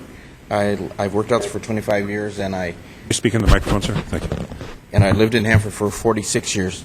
I'm speaking for Kathleen Jurgensen. It has 15 members who has her speak for the chair of the Kings County Democratic Central Committee. As a longtime resident of Hanford, I would like to address this commission concerning the selection of the route for the high-speed rail. I want you first to know that the group of about 15 attended a Hanford City Council meeting in December 2012 to request that the council send a route preference to your commission, and that preference to be the eastern alignment. Our reasons were as follows. 1, the eastern route would be less disruptive to the city of Hanford. The growth of the city is mainly to the west, and the route to the west would be more disruptive to the city services. 2, the city of Hanford has received a large amount of developer fees for development to the west, and we were very concerned that the train going to the west would cause legal liability to our city. 3, the eastern route would be more a regional route and would be used by people from Visalia, Tulare, and other communities to the east of Hanford. 4, we have a large, mostly empty industrial park on the east side of Hanford, and there has been at least one large company interested in bringing in jobs related to the rail system and locating in the industrial park if the route is to the east. When we went back to the council in January, we hoped that they would decide to submit a preference. However, there was a large contingent from the anti-HRS group, and the majority of the council did not have the resolve to make a decision in the face of the group opposing the project. There was one brave person who wanted to select the eastern route. However, the others did not have the courage to act. Excuse me, Mr. Williams. Could I just ask you to wrap up, sir? You can certainly submit that letter to the record. It'll be submitted to the board. So. Right. Okay, thank you. Okay, thank you very much. All right, Mr. Rossi, I understand we have one person in San Francisco who would like to address these issues. Yes, Mr. Benjamin Hanlon. Go ahead. Good afternoon. Benjamin Hanlon of Latham & Watkins on behalf of Coffee Brim Hall LLC and World Oil Corp. World Oil and Coffee Brim Hall understand the importance of your efforts to build a viable high-speed rail line and appreciate the benefits that could accrue to the Bakersfield region by being better connected to other economic centers in the state. However, we are concerned that the proposed alignment will create significant but avoidable impacts to Bakersfield and is creating unnecessary opposition. World Oil has a long history with the Bakersfield community and is working to help it recover from the Great Recession. Working with the city and the community, our property is being developed with a fabulous new mixed-use project on over 250 acres that includes a new shopping center, theater complex, and a new state-of-the-art baseball stadium for the Bakersfield Blaze. The proposed alignment cuts right through this property and threatens a significant investment as it does homes, churches, and businesses. The good news is that there are solutions. We think that this board and your new executive director, Mr. Morales, can work with the city and the community to create an alignment that serves the city's residents and HSR. We ask that the board direct staff to bring forward an alignment option that stops at Shafter. We believe that staff can bring forward an alternative in the final EIR to have the interim segment to Shafter and move any decision on the Bakersfield segment to the Palmdale EIR. Other alignment options, including options outside the city center that can avoid significant environmental and community impact, should be studied. We would like to work with your staff and legal counsel to solve the issues that will allow this board to move forward with a fundable segment to Shafter now while protecting the interests of HSR and the community. We respectfully request that you direct staff to work with us so we can accomplish this in a way that avoids impacts to communities. Thank you. Thank you very much, sir. I understand we have, I believe, two speakers in Sacramento. Why don't we turn to them now, Vice Chair Shank, and I think we're having most of our audio problems from Sacramento, so if you could ask these people to please speak slowly and as much into the microphone as possible, that would be appreciated. I will do so. And our first speaker is Mr. Ted Hart, followed by David. Yes, well, now good afternoon. After 2 years of attending all of the board meetings and most of the hearings, I've come before you in a different situation. I'm a defendant now in a lawsuit, along with all the other people in California. I wanted to address the fact that finding out about this, I had a friend of mine call me from over the San Jose area and said, "Did you know that you've been sued by the high-speed rail?" I said, "No. Where on earth would you get that?" He then gave me the appropriate information. So I thought, well, I'm going to go to the horse's mouth here. I'll look at the website for high-speed rail. There is no information whatsoever concerning this lawsuit, and I think that that information should be up there. In addition to that, there's no information for the Sacramento Bee. So the folks here in Sacramento, in reality, unless they pick up the Mercury News, don't know what's going on. I then phoned the Attorney General's office to figure that if I'm being sued, I'd like to get the cert papers on that. calling the Attorney General's office in this particular situation is like dealing with a motor vehicle. I got nowhere. So I'm looking at the situation.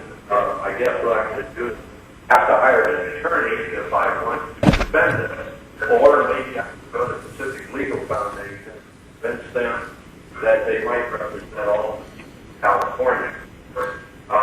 The sad part of all of this is that this particular issue, which is the municipal lawsuit against all the people, that says the high-speed rail authority for all persons interested in the matter of the validity of the authorization and issuance of general obligation bonds, those same issues are contained in the Kings County lawsuits, and they cover almost everything that you would be looking at.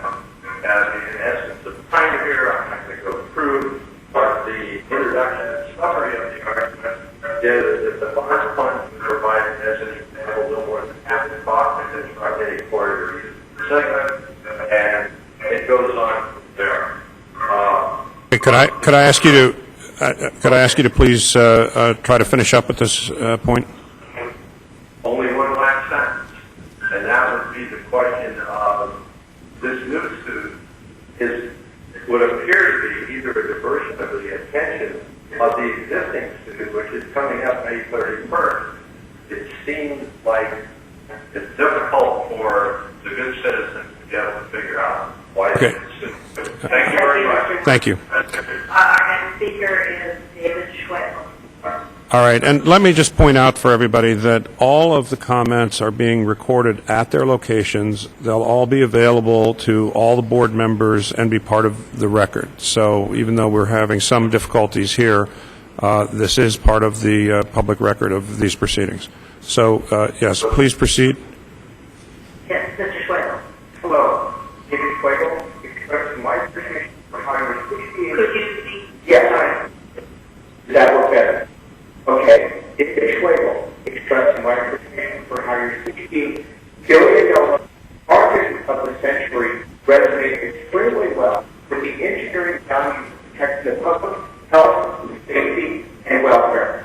Health, your pleasure, encourages vulnerable and oriented communities, and I past President Stephen Colbert emphasizes how they encourage walking, reduce diabetes, saving billions. And I personally, here on this one, 70 pounds. Safety, as we know, the application comes in, there are 10 billion passengers over half the country without fatality. Meanwhile, here in the state, our roadways 33,000 lives to a tune of $230 billion and $300 billion per year. And then we're welfare. Director Joyce Moreau says that 5 million employees call in sick because they cannot pay the costing organization 8.7% of their annual payroll. Our project eases commuters, thereby boosting job satisfaction. Our project is indeed divided by the vote. In this tipping point, Dr. Blackwell talks about transit in New York and how cleaning up the transit system, one of the factors tipping points is significantly reduced crime in the Big Apple. Finally, transportation choices advocates look forward to talking to legislators in the state capitol on the 24th of April. Our high-speed rail valuable role in a statewide mass transit and station area development. They continue to keep up the great work on a $50 billion organization. Thank you. Thank you, Mr. Schwegel. All right, so we have no other speakers there. We'll return here to Fresno. Mary Jane Fagundes, followed by Bob Snoddy, and that'll give me time to see if I can decipher this next person. Good afternoon. Hello. My name's Mary Jane Fagundes. I'm in Hanford. I went to my first board meeting of the high-speed rail in Bakersfield in 2011.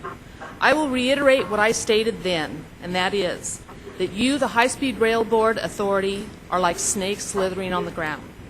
And as the Bible says, those snakes will slither on the ground on their bellies eating dirt all the days of their lives, then their heads will be crushed. And I hope that Prop 1A lawsuit that is to be heard this May will crush those heads. High-speed rail is like a weapon of mass destruction as it comes through Kings County, which is ground zero for us. It will destroy our agricultural community. You, the High-Speed Rail Board Authority, are like the thief in the night that commits a crime and tries to steal away from the honest people and runs nilly-willy on a high-speed chase, darting here and there, running into roadblocks, and just diverting in another direction. And this is all at the cost of the taxpayers to pay for your lack of responsibility and greed. You, the High-Speed Rail Authority Board, along with all of your consultants, engineers, and lawyers, are so desperate for this money grab that you are spending or attempting to spend approximately, on average, $2.4 million a day. Again, $2.4 million a day between now and 2017 in order to get the next chunk of taxpayer money to waste. Again, high-speed rail is a weapon of mass destruction and needs to go away, even if under cloak of darkness, much the way it attempted to come to our county in January 2011, when no one at the time was wiser. But fortunately, as we are a small community, one person talked to another and discovered then that you, the board, were already slithering and snaking your way in under our noses with that first EIR attempt. So whether you make your recommendation for either the east or west alignment through Kings County, just know this: we don't want you in our county, and our fight for good against evil will continue, and justice will prevail. Thank you. Hey, Bob Snoddy. Thank you. Good afternoon.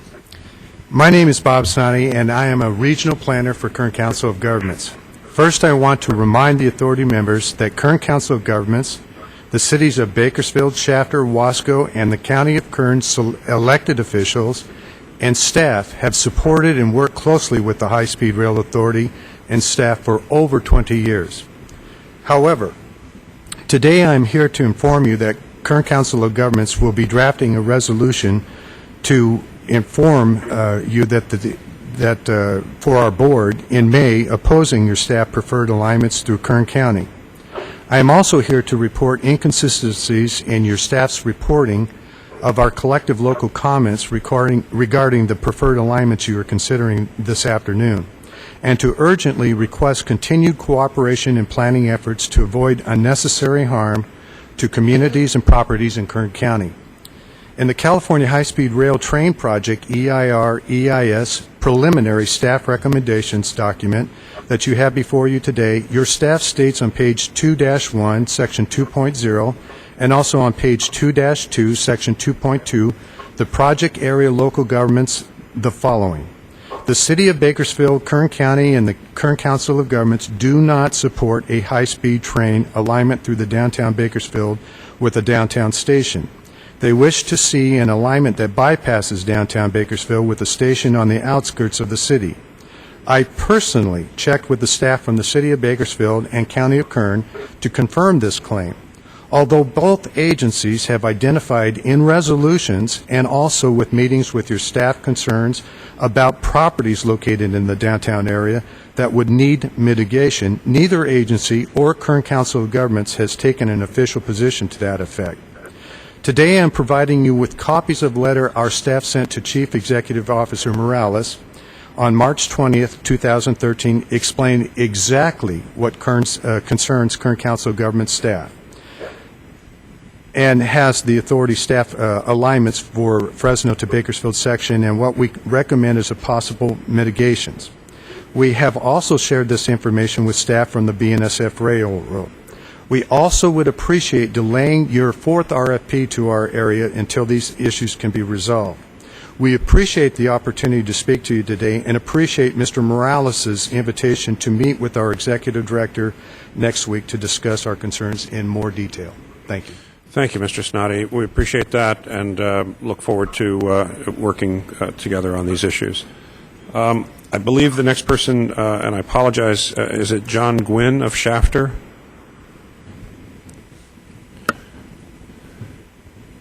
And he'll be followed by Alan Scott and then John Gardner. How'd I do with your name, sir? Very well. Thank you. Which is unusual. So thank you.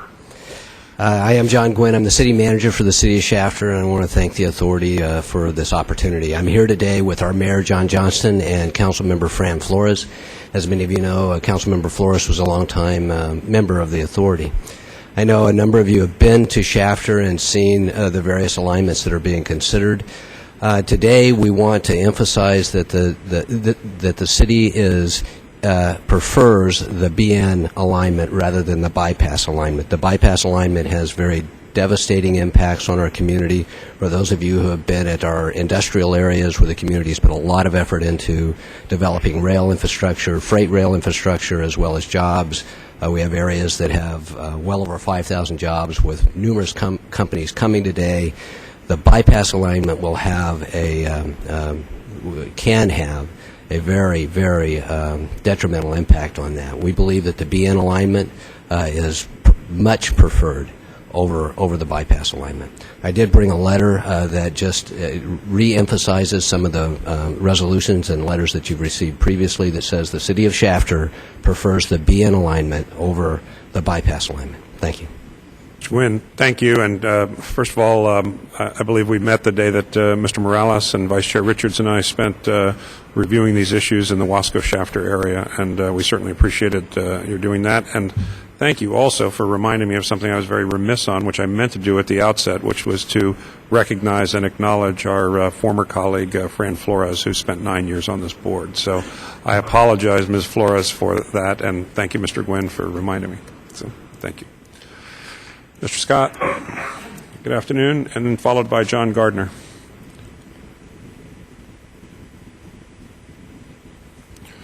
Morning, Mr. Chair. Or good. Excuse me. Yeah, regrettably, it's already afternoon, Mr. Scott. We're sorry. Okay. Good afternoon, sir. To the board. I'm going to stick to the same theme that I've always stuck to, and that is money. I'm going to address this to the governor. He is in charge of our taxpayer money. Yes, there are people that are under him, subordinate to him, to take care of, supposed to give him reports. Ms. Elaine Howe, the state auditor, who I think is just a champion for the taxpayer of the state, issued a report the other day on a balance sheet. Very simple process. This much in, this much out, this is how much we're worth, and then she says in the end we're at a negative $126.2 or $127.2 billion in the negative. So let's just pause for a second and say, does that include the high-speed rail? And I say no, because we haven't done it yet. But we know what the projection is going to be, and the Bay Bridge was built at a 7 times cost, making it going from 1 to 7 billion. So anticipating it's 68 billion times 7, we're up in the 400 and some odd billion dollars of cost, not counting interest and not counting the repayment of the loans. So my concern is I think we're premature. I don't think we have a good plan. With this money talking that's going on today, I have no idea where this money is coming from, what funds. Is it already been issued? Is it borrowed? Is it whatever? It's a mystery. It's like when we said in the service, what are we having for breakfast? Mystery meat. Well, I think we're having a lot of mystery meat. I'm not picking on anybody. I'm just saying that you have a responsibility to me and everyone behind me to spend my money right. I'm probably going to leave this earth in a few years, but my kids are going to take a hit. And I'm tired of it. And 2 of your directors, Mr. Umberg and Mr. Pringle, said in Bakersfield that their grandchildren are going to enjoy this. I'm sorry, they're going to pay for it. And that's all I have to say, and thank you for your time. Thank you, Mr. Scott.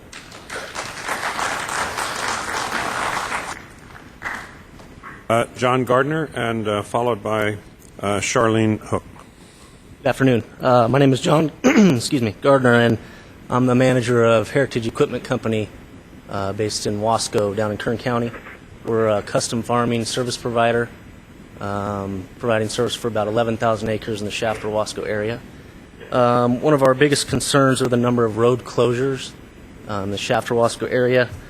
These closures clearly support selecting the BNSF as we would have 11 closures in the rural area, significantly impacting movement of cars, trucks, tractors, equipment in the area. On the BNSF, there are no road closures, which means no one in our community will be impacted. We have requested information on the locations of the road closures, but have not received any information yet. So it is difficult at this time to present any it is difficult at this time to attach cost to this impact. Thank you. Thank you, Mr. Gardner.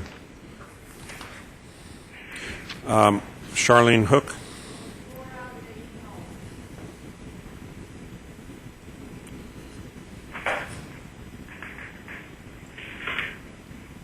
Charlene Hook from Corcoran, California. Evening. Prop 1A was on the general election November 4th of 2008 as an initiative bond measure, not a statute. You do not get flexibility with an initiative. What you, the authority, are doing now constitutes an illegal expenditure of Prop 1A funds. Everything with SHR is speculative and lots of assumptions. Current focus on the government to reduce federal spending is uncertain.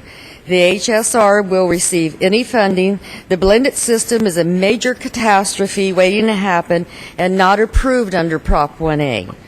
Using funds for HSR to fly over our community, and I just learned it's called Friendly Acres, at least 3 times a week to take pictures of the area, brings a question. Are the authority wages and all the dog and pony shows being paid out of the state funds? Oh, no response. Okay. If so, what a wasteful way to use state money from taxpayers, and a waste of this meeting to only receive the deer in the headlight looks from all of you. Once you tear everyone out of their homes, property, dissect farmland, and destroy dairies, is there no more money? Then what? Say, gee, I didn't see that coming. And in the meantime, you've ruined a lot of tax-paying citizens' life. Will it really be worth it then? Anyone involved in this directly has a lot to lose. Livelihood, homes, everything. Everybody that's for it has nothing to lose. Thank you, Ms. Hook. Next speaker is Darlene Rodriguez, followed by Karen Allen.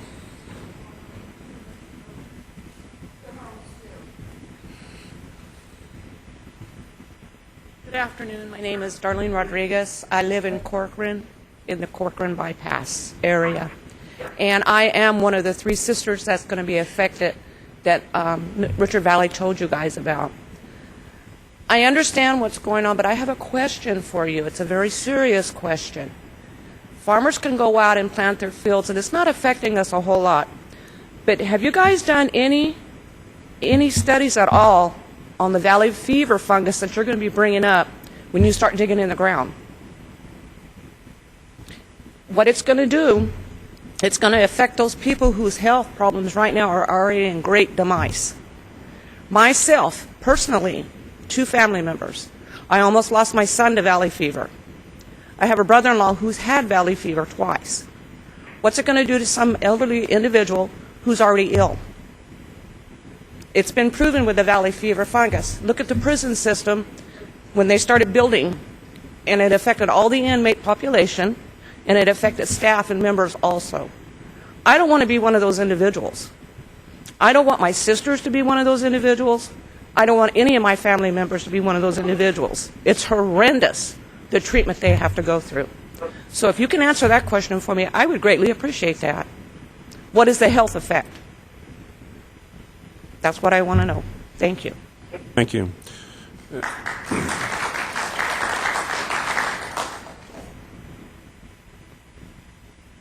Next speaker is Karen Allen, followed by Karen Stout. Good afternoon. My name is Karen Allen. I said this all before, but you didn't listen then, so you're probably not going to listen now. I live in Kings County in the Corcoran bypass alignment. For over 2 years, we don't know what's going on, and that's making all of us physically and mentally sick. We don't know if we can fix our roof, if we can plant a tree, or what. In our community, people there have lived there for 20 to 60 years, and they're all elderly. And for them to try and move is really going to be hard on them. California's broke, and still you insist on going on with this rail. Put this rail money towards the bridges and the roads that we need. Okay, the speaker from Madera said, let's all come together and make this project work. Well, I wonder if he would have a different outlook if it was going through his business, farmland, and his living room. And a lot of towns around California, they're going bankrupt. Help them. Forget this rail. It's not the time to have it right now. And Mr. Richards, you said, just at this meeting, you were trying to do it the right way. According to Proposition 1A, you're not doing it the right way. Do it right. Stay out of Kings County. We don't want you, and we don't need you here. Please, just go somewhere else. Thank you. Thank you. Karen Stout from Layton, followed by Mike Olmos from the city of Visalia. Yeah, I'm going to address Governor Brown as well and the Authority Board. My name is Karen Stout, and I'm a resident farmer of Kings County and a member of the Citizens for California High-Speed Rail Accountability. The bonds that were just issued and approved on Good Friday are illegal. There's nowhere in Prop 1A that says that the now planned high-speed rail system can be blended with any existing rail system. To this point, Proposition 1A states that it is a one-seat ride from San Francisco to Los Angeles. This would not be true. The proposed high-speed rail system you are planning is not what the citizens of California voted for in 2008. Your plans now are so far from Proposition 1A description that any funds or bonds of the state for this proposition would be illegal to use on your high-speed rail project. In regards to the alignment you prefer through Kings County, the citizens of Kings County stand against any alignment through Kings County because you have other alternatives. For example, Interstate 5 or Kings County's Lassen Avenue with its poor farm ground. You have not planned wisely, and you have not been concerned about the state of California's high money-making industries, agriculture, and dairy. Because you have stubbornly failed to ask for local input beforehand, you have a poorly planned project. Stop your project now before any more funds are wasted or illegally used. Thank you, Ms. Stout.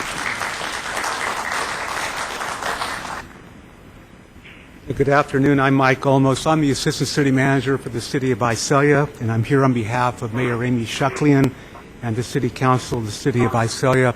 We're a city of about 130,000 residents, and we are the largest city in the Tulare County and Kings County region to be served by the future potential Kings-Tulare Regional Station. Visalia has been actively engaged in the high-speed rail project for at least 10 years. Our council has consistently taken the long view on this project. They believe that if the rail alignment moves through our region, a station connection at a convenient location would improve connectivity to the other regions of the state and improve access for business, education, medical, and other purposes. This could help us improve our high unemployment rate, our high poverty levels, our low educational attainment rates, and help us with other issues as well. Early on, our region was disappointed that we were not going to have a station designation, and we came to you and explained that given our situation, our population growth, that a designation was appropriate. There are over 600,000 people living in the Kings County and the Tulare County area. You work with us, and there is now a designation on the route for a potential rail station, which we greatly appreciate. However, we are troubled with the recommendation that is now coming before you by your engineering staff. You're now being requested to approve a station location in alignment west of Hanford. We understand that there is engineering analysis that has led to that conclusion, but we believe that it works against your goal to maximize ridership along on the high-speed train system. In our area, about 3/4 of the population of that 600,000 people lives either along or east of Highway 99. The population concentrations in the South Valley are all to the east. Clary County is about 450,000 people will be looking to use that Hanford station. We believe that a station location east of Hanford will be closest to the largest number of people in our region. We believe that ridership will be maximized in our region if you will approve the east alignment and a station location east of Hanford. I provided for you a letter from our mayor, Amy Shucklian, that goes into more detail on our position. So with that, I thank you for your time. Thank you very much, Mr. Olmos. We appreciate that.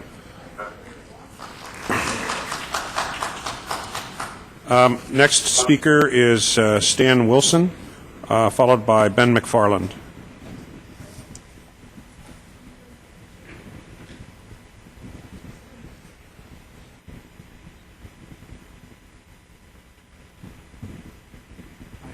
My name is Stan Wilson. Speak into the microphone, sir. And a mineral rights owner. I'm sorry, Mr. Wilson, could you just pull the microphone? Okay. Thank you, sir. My name is Stan Wilson, and I'm a landowner and mineral rights owner on the Wasco-Shafter bypass. And my family's farm is greatly impacted by the proposed bypass right away. However, other members of my neighbors and friends will speak to the impact on agriculture. I would like to speak in particularly on the impact of, as a mineral rights owner, of the bypass going through a producing oil field. The imprint of the right-of-way plus the construction of overpasses will eliminate probably 6 or more oil wells. Vintage Production Company, which operates the oil field, has estimated, and they have addressed a letter which I'm going to submit to you, to the High Speed Rail Authority, that they estimate the authority will have to pay Oxy, which is Occidental Petroleum, in excess of $530 million if the authority chooses the bypass. There are other facilities that may incur even additional cost.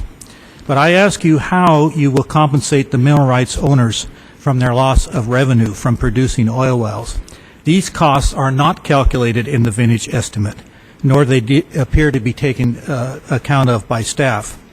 When the wells are closed and removed for high-speed rail, as a mineral owner, I have no guarantee that these wells will be re-drilled. And if they are re-drilled, will they be at the same production level that they are now? High-speed rail is entering into a huge tangle and a long, drawn-out litigation to determine values of a producing oil field.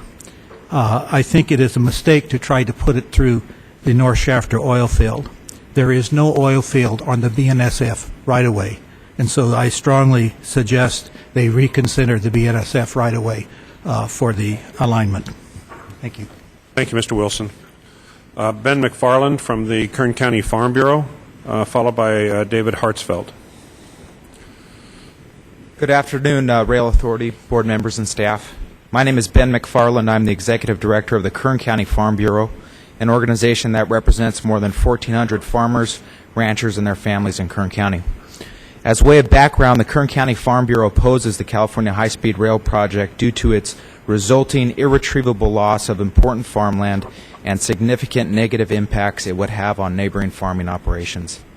In the event that the project is developed, its alignment should be directed onto existing transportation corridors, as the original bond measure stressed. Specifically, we urge you to select the alignment along the BNSF alternative rather than the Wasco-Shafter bypass alternative. There are a variety of problematic issues with the Wasco-Shafter bypass alternative, as identified in prior written comments and oral testimony today. Specifically, as it relates to impacts on local farming, the true costs of mitigation, realities of actual farmland lost, and the misleading process of defining waters of the United States. I'd also like to present today a letter from our Kern County Supervisor, Mick Gleason, who also urges the BNSF alignment. It is our hope that the submission of this information, as well as the farming community's unified opposition to the Wasco-Shafter bypass, will help guide your decision on a preferred route alternative. Thank you for your consideration. Thank you very much, Mr. McFarland. David Hartsfeld, followed by Holly King.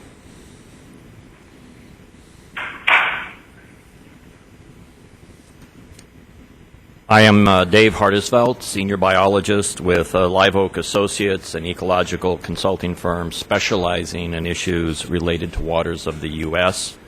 Our office is in Oakhurst, California. The Wasco-Shafter Ag Group has retained my firm to help it understand the types of features identified as waters of the U.S. along the BNSF and Wasco-Shafter bypass alignments in Kern County. An impact matrix provided by the High-Speed Rail Authority for these two alternative HST segments shows that the project will impact about 30 acres of presumed waters of the U.S. along the BNSF alternative and nearly 19 acres of such waters along the Wasco-Shafter bypass. Actually, waters of the U.S. appear to be entirely absent from both alignments. All impacts are to man-made irrigation infrastructure, settling basins, stormwater basins, and roadside ditches located within the Shafter-Wasco irrigation and the North Kern water storage districts. According to senior managers of both districts, none of the hydrologic features along either alignment connect hydrologically to Poso Creek, the nearest known water of the U.S.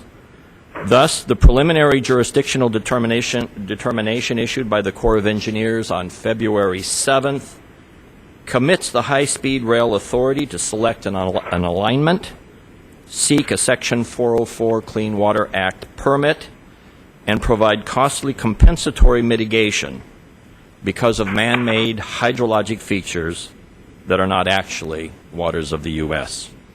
And if it's appropriate, I have some exhibits that are photographs, aerial photographs and ground photographs of the kinds of features that the Corps of Engineers presumes to assert jurisdiction over. Yes, sir. Thank you very much. If you could give that to the ladies there, that would be great. I did see your prior letter, correspondence that came to us, so thank you. Ms. King, Holly King, followed by John Ritchie. Good afternoon. Good afternoon. I'm Holly King. I farm with King and Gardner Farms in the Wasco area, but I'm here today representing the Wasco-Shafter Ag Group, which is, as you know, an entity that represents about 126 farming and agricultural businesses in the Wasco-Shafter area. And today my comments are not meant to be critical of either the board or the staff. As you know, we have welcomed and appreciated your working with us, but they're more to point out some flaws that we could maybe work on together in dealing with what our biologists, whom you just heard from, have found in our research. I also bring some ideas about things that we are doing to work with this situation. Our biggest concern is how the process, which is a preliminary jurisdictional determination, I'm just going to say PJD, impacts the outcomes. It falsely presumes, as Dave mentioned, there are more jurisdictional waters on the BNSF than the bypass. And if we did actually, and they don't connect up as navigational waters, those numbers would go to zero, meaning that there is not a jurisdictional problem here. I mean, there is a jurisdictional problem because they're declaring waters that are not waters of the U.S. because of the process that you have had to deal with. That false presumption impacts all of us in this room in many ways, whether you're the authority or farmers. One is that it skews the analysis of the alternatives. As I stated, it creates a set of numbers that we don't believe are accurate. It also leads to unnecessary calls for mitigation of these waters that don't exist. And that will cost both the authority and taxpayers significant funding to mitigate for these waters that are really not waters under the jurisdiction of the Corps.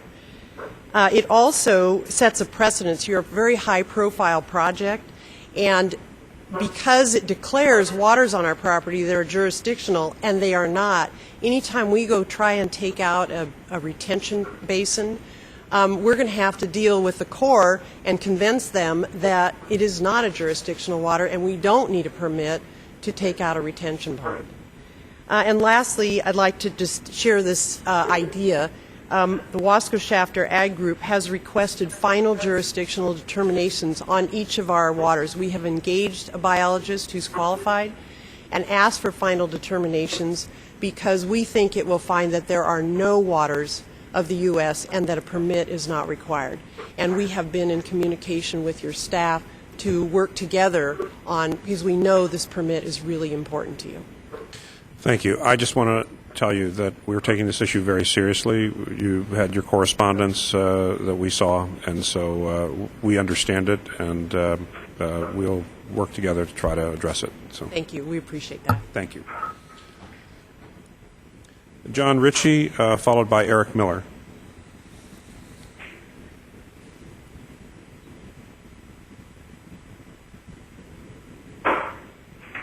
Thank you for the opportunity to speak. My name is John Ritchie. I'm Vice President of Rural Real Estate Development. ROLL is the parent company for all the Paramount entities in the Valley. As Holly spoke about the criteria that was used to make the decision on whether or not the Wasco bypass was selected or the BN alignment was selected, I was told by staff that the jurisdictional water issue was the trump card on all this. That the taking of prime ag land wasn't as important, the disturbance of existing businesses, the basic elimination of rail service that would go to our 1,400-acre industrial park was not a consideration. The fact that the oil production in our area would be greatly compromised, job potential, job creation for one of the poorest areas in the entire state, did not equal the importance of taking irrigation ditches and considering them as jurisdictional waters. I find it to be tremendously flawed, and it's created a domino effect where we're looking at increased costs to taxpayers. We will have a situation in our industrial park where the BN is going to be restricted from serving a transloading facility that will be the major economic driver in our area. There has been no analysis done of what the cost is going to be, what the mitigation to the BNSF is going to be. I know those talks are in progress, but that's going to weigh this thing above and beyond the billions of dollars already incurred to increases in the taxpayers that would happen if this thing does not go on the BN alignment. So on behalf of ROLL and Paramount, we urge that you reconsider and select the BN alignment. Thank you. Thank you very much, sir. Eric Miller, followed by Keith Gardner. Good afternoon. Eric Miller, here as part of the Wasco Shafter Ag Group. I want to speak about the ag land impacts. We have requested GIS data and methodology used in creating the numbers in the matrix entitled Comparison of Environmental Effects Between BNSF Alternative through Wasco and Shafter and Wasco Shafter Bypass Alternative. We've received the GIS data, but we have not yet received the methodology, so I'm not able to recreate the numbers in the matrix like we'd hoped to. We've tried to come up with the numbers in the matrix and cannot, so we are unable to respond in a complete way. But it's counterintuitive that going through town has more of an impact on ag land than the bypass going through ag land, albeit the BNSF is no longer, or is a little bit longer in distance. We do know that when it makes the Kimberlina curve, the proposal is to straighten the curve and move the BNSF over to the high-speed rail track, leaving an island of 25 acres or a little bit more, which we are told is being considered land taken out of production because BNSF has not yet agreed to the movement. In reality, the 25 acres can be farmed and is not, in fact, taken out of production. This acreage differential would flip the findings related to the important farmland and would then show less impact to important farmland on the BNSF. This demonstrates the importance of understanding what is behind the numbers, which we're trying to do so we can understand it. Regarding the Williamson Act impacts, Matt Brady, our GIS professional, used the 2011 data, and it indicates that there is more impact on Williamson Act land on the bypass than on the BNSF alignment. This is significant and changes the choice of alignment from the bypass to the BNSF alignment. I think it's really important that your staff looks a little closer at the details behind the numbers so we can get the right decision made. Thank you. Thank you, Mr. Miller. Keith Gardner, followed by Roger Christensen. Good afternoon, Chairman Richard, members of the authority, Mr. Morales. My name is Keith Gardner. I'm from Bakersfield, and I farm and am a stakeholder in the Wasco-Shafter area. And my life's work are impacted by either alignment that you choose coming through the Wasco and Shafter area. Both affect our farm. With that said, I'm not opposed to high-speed rail. I'm here to help and would like to offer assistance to helping you make the correct decision as it comes to making that decision about which alignment to choose. I'm also here representing our management company, our equipment company, and the 126 members of the Wasco-Shafter Ag Group. And I would remind you, as I reminded former chairman, former CEO in Los Angeles, that you asked us to build consensus in our community of where this alignment should go. And we have done that over the past 2 years. We've sent you letters from our 126 members of our Wasco-Shafter Ag Group. Everyone is consensus that this alignment should go on the BNS Railway, on the existing corridor, not out through the countryside, bifurcating hundreds and thousands of acres of prime farmland, some of the best farmland in the world. And we're urging you to continue to make that decision or point to that direction.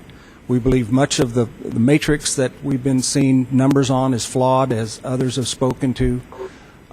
We have built consensus on 9 miles of track that everyone is in consensus that's where it should go, and that's along the BNSF. So I'm very discouraged that your staff came out with a preliminary recommendation that points the alignment out through the Wasco-Shafter bypass. I just think that is incredible that they could even reach that conclusion today with all the work that we have done to point you to the BNSF for that alignment. So thank you for your time today, and I hope what I said is from the heart. Thank you, Mr. Gardner. And let me just make it clear to everybody here that today we're going to have an informational presentation from the staff. This is not the time and place where we're going to be making those decisions, and I want to assure you and others that these issues are very much on our mind. They're open, and we're taking them all seriously. Mr. Christensen, good afternoon, sir, followed by Paul Smart. Thank you. My name is Roger Christensen, and I support the Hanford West alignment. I applaud that decision. It is the shortest, straightest, most sensible decision. It costs $800 million less. The gentleman from Visalia was arguing that there was higher ridership on the east alignment. I don't really think there's $800 million worth of ridership more. It's in the same catchment area and should be a very minor adjustment. I am intrigued by the fact that you also recommend the below-grade station. This is in Hanford. This is something that many cities in California would just beg for, and I hope that that's not something that's value engineered out down the road, because it's that would mean that if I assume right, a 2 to 3 mile trench near the station, it would mean no overpasses in the city of Hanford, and it would blend in very nicely with future development plans of the city if they weren't obstructionist. So, thank you. Mr. Christensen. Paul Smart, followed by Jim Neufeld.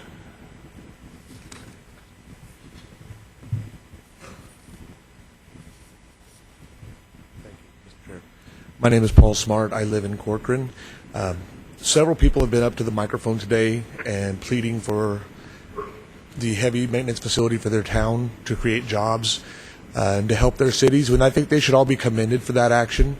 Whether you oppose a rail or not, these people are doing what's right for their community.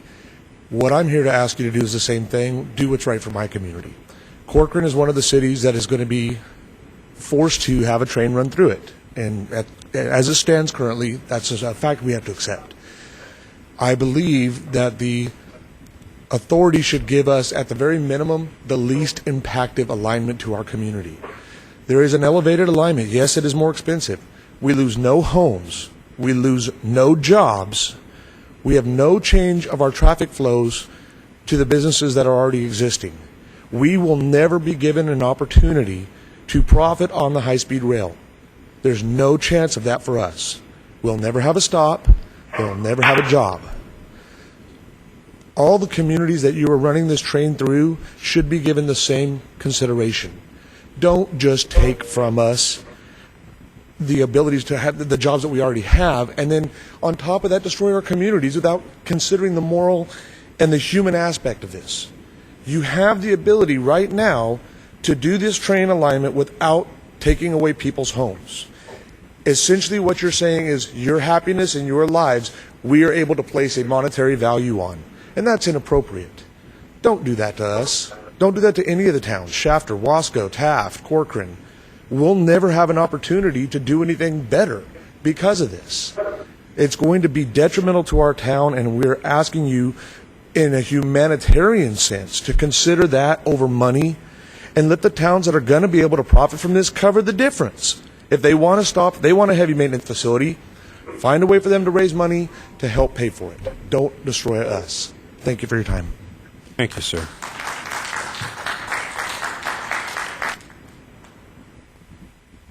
Jim Neufeld, followed by Ross Browning. Ms. King, you don't look like Jim Neufeld I'm to not. me. Jim Neufeld had to leave, and I have his comments here. All right. Jim Neufeld is from the Wasco Shafter area, is a member of the Wasco Shafter Ag Group, and he farms in the Wasco area. There were two things. I'm going to guess that he supports your position on this question. Yes, he does. Okay. There were two things that Jim wanted to just state. One was in the matrix, it talks about the destruction of commercial and industrial businesses. And one of the things it doesn't address is that out on the bypass, moving through the bypass, you don't destroy a farming business, but you do displace a fair amount of the business. And looking at that criteria, it doesn't actually describe that there is business in production on ag land displaced when the high-speed rail would go through that area. The other item that he wanted to mention, because he lives in Wasco, is that in reaching consensus in our community about where we wanted, all of us in the community wanted the rail, one of the things that Wasco was very interested in, they were okay with the BNSF alignment until it was proposed down the west side of the tracks. And they have indicated that they would be open to the east side of the tracks because it has less of an impact on their community. They would be open to discussing that. And we were told all along that the east side of the track was not an option because the BNSF was adamantly against it. But in a recent meeting on the 28th of February, DJ Mitchell, who's a VP for real property with BNSF, indicated that was the first he'd ever heard of the option down the east side. So I know the EIR process is well on its way, but in terms of it getting 100% consensus in our community, reconsidering the east side would certainly help us reach that in our community. Thank you.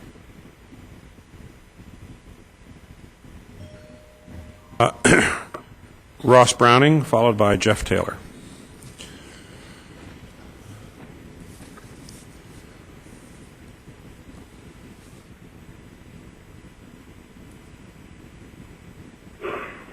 Browning, good afternoon. Good afternoon, Mr. Chairman, members of the board. I'm addressing my remarks to this board and beyond. Governor Brown, if you're looking for a legacy item, you found it here. Massachusetts has its big dig. Now California will go them one better with the Hanford Trench. As a voting citizen of California and Kings County, I charge the governor and this board that this project, as currently propagated, constitutes a fraud on all citizens and voters in the state. The latest member of the board, and I'd like to take a moment and welcome you to the board, and as an alumni of SC, I'm looking for some Trojan logic to this process rather than just the old rubber stamp thing. Welcome to the board.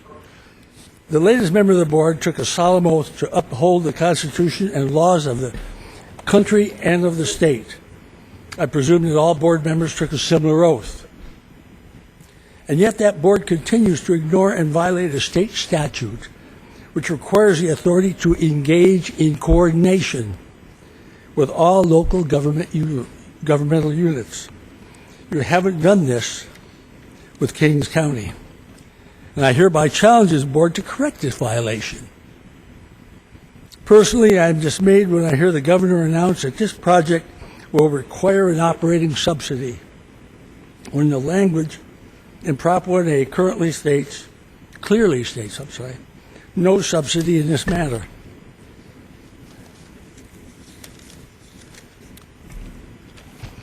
Is this a matter of ignoring Prop A, or is this just another example of our governor who is on video proudly stating that he lies to get things to the people, to get things done? Is he simply telling another whopper to have his way and not that of the law? I call upon the governor and this board to stop this project now and until you can get in compliance with Prop 1A as understood and passed by the voters of this state. Thank you. Thank you, Mr. Browning. Jeff Taylor, followed by Carol Jacoby.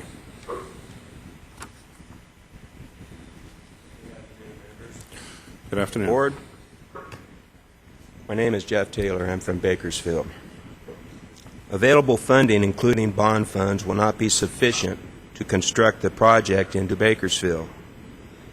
It is this board's responsibility to inform taxpayers if available funds for construction of the segment will run out in a nut orchard north of Shafter or a dairy farm south of Fresno.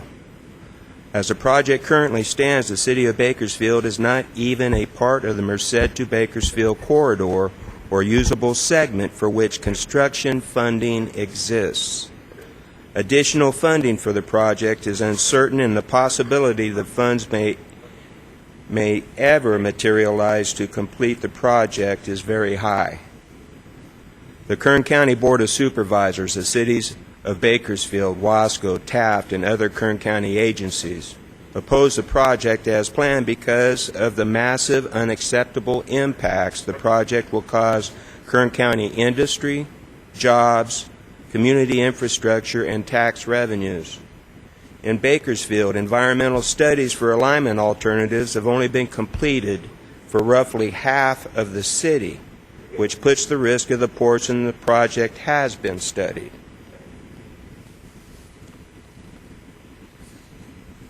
The Prop 1A lawsuit is scheduled to be heard on May 31st, and that litigation will thoroughly address whether or not bonds can legally be sold for the high-speed rail project.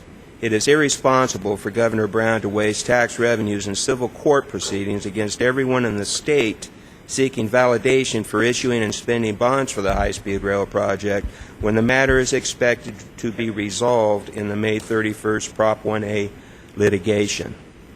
According to the Prop 1A bond measure, the authority shall prepare and submit to the legislature and the Department of Finance a detailed funding plan for each corridor or usable segment proposed for construction at least 90 days before the funds will be appropriated for construction of that corridor or segment.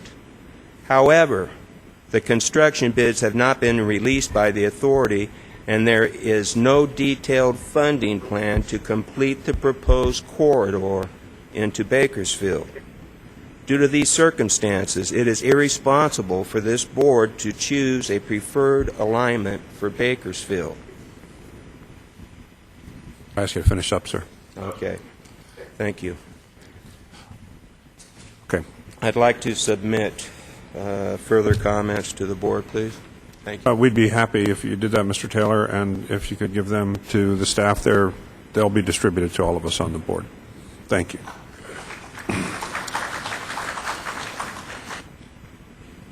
Carol Jacoby, followed by Roseanne Martinez. Good afternoon. Good afternoon. My name's Carol Jacoby. I'm a real estate broker here in Fresno County. Thank you so much for having this meeting that we can all come down and voice our opinions. Not that we expect our voices to have any value, because most of us have been yelling and screaming and saying no since this all began about 2.5 years ago. But we can come here and speak out in hopes that maybe our prayers will be answered. And this, first of all, I'd like to talking about the high-speed rail in its entirety. I believe that this should be aborted. It's not what we voted for, not at all what we voted for. Our local, our city governments are in serious trouble throughout the state. Fresno is. State of California is in trouble. The counties are in trouble. Federal government's in trouble. We keep writing checks, printing money, borrowing money. For what? There are 9 governors that said no to Washington, D.C. to receive funds to build a high-speed rail. I consider these to be intelligent people. They made wise decisions in this economy not to do that, not to build, if ever. It will take, I hear that the authorities ready to turn the soil and stuff. It's going to take years for all of these properties to be appraised, and thousands of dollars. It takes months to appraise businesses and or farms. And then once these appraisals are all completed, then you have to go and negotiate with those property owners and try to get them to take your bid, and very often that ends up in litigation. If I felt for 1 second there was anybody that was going to ride this trail to nowhere, I would be all for it, but I don't believe it for a minute. And just, if you don't mind, imagine you've got Mr. and Mrs. Jones up in somewhere north, and they've got 3 little kids, and they're going to Disneyland. It's going to cost them a fortune to get on this rail and head down there. Then they're going to be stopped at Bakersfield, because I don't know where the rail's going. It's not going over the Grapevine.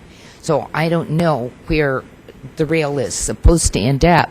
But imagine Mr. and Mrs. Jones and their kids and getting off of the speeding rail onto a bus at Bakersfield and have to travel over the Grapevine on the bus. Get down there, call Hertz, and say, bring us a car. It's crazy. Please, I beg of you, let's get rid of this for this point in time. There's just, and then I also believe Ms. that, Jacoby, could I just ask you, since we're trying to give everybody the same amount of time? One party thing.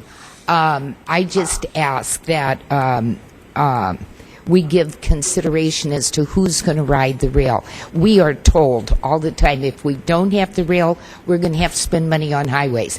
Even with the rail, you're going to have to spend money on highways. Thank you. Thank you, Mr. Jacoby.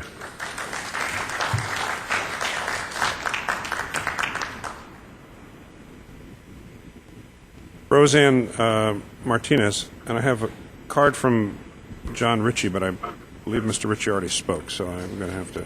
Right, okay. Ms. Martinez. Called my name. I'm sorry? Thank you. Roseanne Martinez. Yes, your turn. Yes. I'm a self-employed businesswoman. I'm sorry, Ms. Martinez. Louder, please. I'm a self-employed businesswoman, and I'm very proud of that. My business is voted possibly for Business of the Year. I help everybody from every side of the world, I could tell you that, with the business I do. My business is going to be greatly affected by this high-speed rail. I've been to every meeting that you've had, just about, since 2008. And you've always told me, Mr. Richards, that somebody's going to contact me. They have not. They haven't contacted me. I spoke to one of the women outside in the drinking fountain, and they say, oh, well, I contacted this other person. You contact me. I'm going to be greatly affected by this. Please, write me letters. Phone me. You know, this is my life, and a lot of other people that I help. What I do is work that is necessary to keep our country going.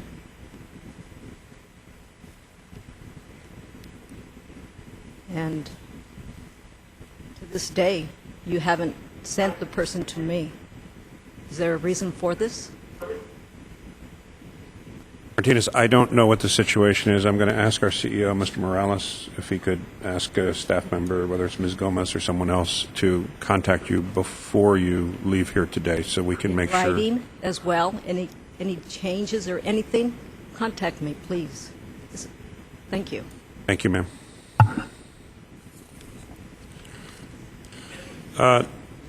Next speaker is J.D. Bennett, followed by Lauren Harding.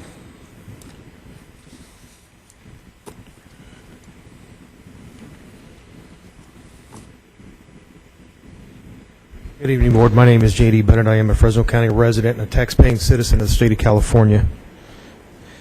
I think it's I want this on the record because I think it's an absolute atrocity and a disgrace that the head of the executive branch, our governor, Jerry Brown, has filed a lawsuit against the tax-paying citizens of California.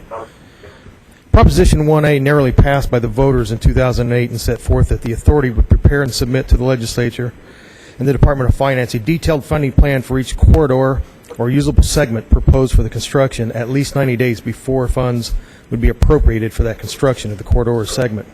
A peer review group was formed, and the peer review group raised serious concerns about whether it was appropriate to approve funding until some issues, including the adequacy of available funding, had been resolved. The Legislative Analyst's Office issued a report in early 2011 raising concerns about the High-Speed Rail Authority and its proposed direction. Following the release of the funding plan and the draft business plan, the LAO issued a follow-up report on both plans that pointed to deficiencies in failing to identify all sources of committed funds and not having completed project-level environmental clearances, with little likelihood of completing them prior to the beginning of construction. It is important to note that because of these identified problems, the LAO recommended that the legislature not fund high-speed rail construction.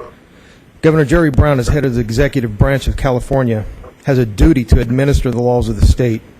He and other legislators have sworn duty to uphold the California Constitution and all of its provisions, including Article 11, Section 1. California law requires precise adherence to these terms of a bond measure that has been approved by the voters, and requires that any change in those terms, unless specifically allowed by the measure itself, only be made by subsequent modification to the measure and the approval of the voters. That has not been done. By accepting and not repudiating their funding plan improperly approved by the High-Speed Rail Authority, and by allowing, in the governor's case, signing the appropriation measure based on that invalid funding plan, the governor and all legislators who voted for it have violated their duties as public officials and must be held accountable to the taxpaying citizens of California. Thank you. Thank you, Mr. Bennett. Thank you. I would like to echo it's in my interest as the first meeting on this authority that you know and I know that folks who are here and in other locations, that their comments are all part of the official public record at this meeting, and all the board members will have access to that as well as the public, and that's very important. So I just want to make sure that everybody understands it's important to me that if you have written comments, oral comments, that you know that you're being heard and that those are on the record. So thank you. Lauren Harding, followed by Aaron Fukuda. No, madam, it's Lauren, L-O-R-A-N, Harding. Thank you, Mr. Richard. Good to see you. You're doing a masterful job. I don't think the governor could have chosen a better person to fill your role there. I appreciate that, Mr. Harding, but I'm going to suspect that's not a universally held view. So. Anyway, I'm Lauren Harding. I live in northwest Fresno, about a mile and a half northeast of where your tracks will cross Shaw Avenue. So I've had an interest in the noise issue, but I'm told I'll never hear the trains at a mile and a half. First, I'd like to address a safety issue, several safety items coming through Fresno. I've asked for years. By the way, I was here in this chamber about 10 years ago when the board had an information meeting right here, about 2003, and I've been to every public meeting you've held. I've asked for years for a bypass out between Fresno and Kerman, because most of the 20 trains per hour we'll have through Fresno will be express trains. They won't stop in Fresno. They'll be going 217 miles an hour with 600 people in them. So I think we should have a bypass, or at least build a bypass for the express trains. Next, put it in a trench. Well, that costs too much. An intrusion barrier between the UP and the high-speed tracks for an additional 13 miles through Fresno. I wish you could do that. If not, at least build something around the bridge supports. You'll go by many bridge supports. As you know, on June 3rd, 1998, the Deutsche Bahn ICE train derailed at Eschede, Germany, knocked out the bridge supports. The 300-ton Strassenbrücke fell on the train, killed 101 people in the worst high-speed rail train accident in history. So I hope you'll be protecting bridge supports. I wish you'd look into the Sandia Seraphim linear induction plan. You know, I sent you emails about that. I just wish you could build a prototype and look at that.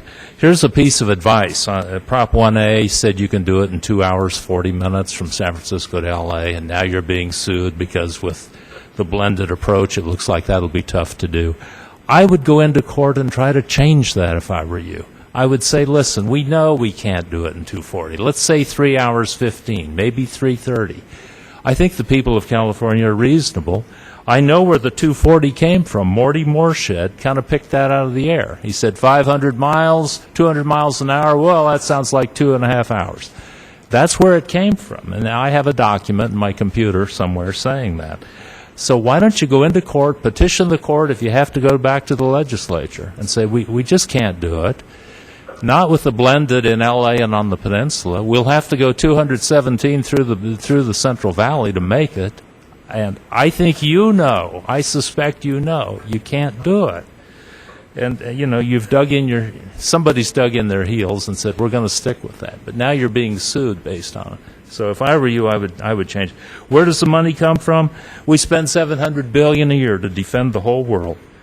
And all of Europe, Germany, France, Spain, Korea, Japan, they all have high-speed rail. They all have national health care. They all have affordable universities. We pay for all of that. I say pass the hat. Pass the hat among them and get the money. We need high-speed rail. They all have it, and we don't have it. So I think Jeff Denham, Leo McCarthy, John Bonner, and Paul Ryan should all resign from Congress and apologize to the American people. Okay. Thank you very much. Thank you, sir. Aaron Fukuda, followed by Shelley Andranigian. Good afternoon, Chairman. It's hard to follow that up, but I'll go a little off track and try and... I just returned from Italy on my belated honeymoon. Can you imagine that? 3.5 years late. Spent 2 of that dealing with high-speed rail, so we decided to take our honeymoon this year. It was funny because we took the main highway between Rome and Venice, and every time I looked over a shoulder, something was whizzing by me. That was high-speed rail. So we started talking about high-speed rail with a local tour guide, and she says it's fantastic. But when you start delving into the details, you go, okay, wait, we followed that whole stinking thing all the way from Rome, pretty much close to Venice, and it veered off just a little bit, and then we came back together in Venice. That thing followed a highway the entire way we went through there. Really didn't see too many trains, and I couldn't figure that out. Well, what it came down to was basically Italy's in no better position than we are. They're in a worse position with 30% unemployment rates, economy tanking. They're really relying upon tourism to hold up their economy. So the local people don't really access it as much as the tourists do. They get their Eurostar pass or whatever to use it. And then we went into the cities like Florence, and they were talking about the pollution because of the increased traffic, and they were having to clean all their old buildings. And by the time they get around to one side cleaning it, they're back cleaning the building again because there's that much pollution. So my thing is this is supposed to be the panacea for California. Are we sure it's the panacea? Sorry, I'm off topic a little bit, but I'll get back. I apologize. I haven't seen you guys in a little while, and I haven't been in front of you. Been kind of busy. A few thoughts I want to bring up. Chairman Richard, when I first met you, one of your first comments to me was, Aaron, there's nothing that says I love you more than a lawsuit. And here we find our leadership and your authority suing the entire state of California. You're cheating on me. I thought we had a relationship, albeit a love-hate relationship. And this is a message for the people of the state of California and everybody in this room. They're trying to cheat you of your opportunity to challenge this project. I challenge all of you to take up the challenge in the validation case. You can do it individually. It's not hard. You must do it in order to put this project. I'm not against high-speed rail, but it must be done right. For Chairman Schenck, I hope you're still on the line. I want to thank you as a taxpayer of California. A couple meetings ago, you did something that this board has never seen before. You voted your conscience, or you began to try and vote your conscience, and were cut off. That's what we need in leadership, is to ask the tough questions, do the gut checks, take steps back in order to go forward. If you keep plowing forward, the human nature of this project is absolutely gone. And people ask me, well, you're going to Italy, you're going to ride high-speed rail. I said, I'm either going to ride it or I'm going to throw myself in front of it. I'm back here today, and I want to thank you, board, for one thing, because you've given me the opportunity to represent a group of people that are near and dear to me. You may not see them. I see them. They call me. They cry. They worry. One of these days, I hope you can feel that human emotion of the darkness that hangs over you every single day. And we wonder, is this project going to be successful? I'm an engineer. I do projects all the time. I'm telling you as the public, this is not how you carry out a project. This is not how you do it. You don't do it with 10% of the funds, 15% of the information, start issuing bonds, rolling over everybody, saying you're going to meet with them, not meeting with them. There's a lady here that said she had reached out to get a phone call and hasn't gotten it. We have landowners in Kings County that are still waiting for their phone calls. We have landowners that are waiting for phone calls with the for sale signs on their property right now because they couldn't hang on long enough. So it's a black cloud that I think all of you should experience at one time in your life in order to better your own process, because I want to thank you. You've bettered me by allowing me to know what I should and should not do with my life. Thank you. Thank you.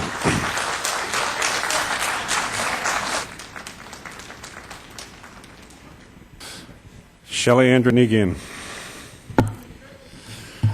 Well, you know, when you appear before us several times, I get some practice. So I'm happy that I did that. Good afternoon. Thank you very much.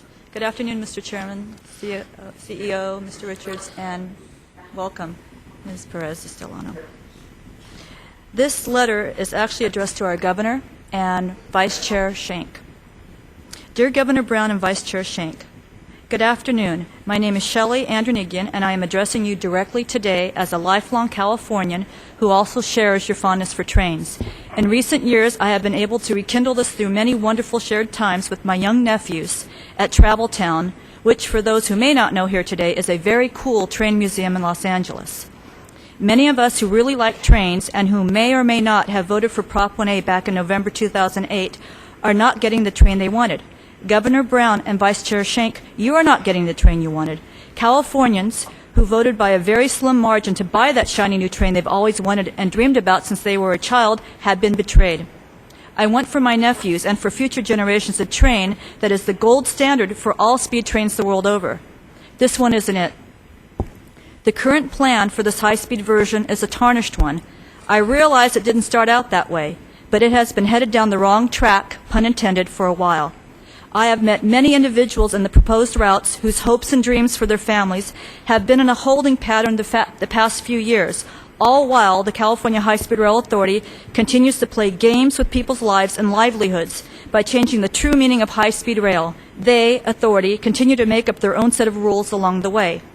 As someone who is also in a proposed route, this dark cloud has a silver lining only because I have met a wonderful group of individuals who are also adversely affected and have become a second family to me. They are moms and dads, sons and daughters, pastors, farmers, dairymen and women, those in construction, mechanics, doctors, teachers, veterans, retirees, homeowners, small business owners, concerned citizens who sincerely care about one another and not just themselves. They also hail from every political party. If there's one thing I've learned through this entire experience is that most issues are nonpartisan ones, and those who label it otherwise are trying to divert attention to the real matters at hand. I have one more paragraph. Governor Brown and Vice Chair Schenck, I ask you both today to please strongly consider going back to the drawing board and develop a plan for the fastest, shiniest, latest in technology, high-speed train that my young nephews and all future generations will be able to ride someday, one that we can afford to electrify the tracks and build in one fell swoop, one that we will not water down our strong environmental laws and pollute our air for decades to come in order to build, one that we can truly afford and not have to jeopardize the safety and well-being of those who live and work in this state, and one that will not destroy the fertile agricultural land that continues to feed us here locally, countywide, statewide, nationwide, and the world over. I am proud to be a lifelong Californian, and I want to be proud of having the best the state has to offer, including a high-speed train someday, but not at this time, because it is not what my fellow Californians voted for when they went to the polls in November 2008. Thank you very much. Thank you.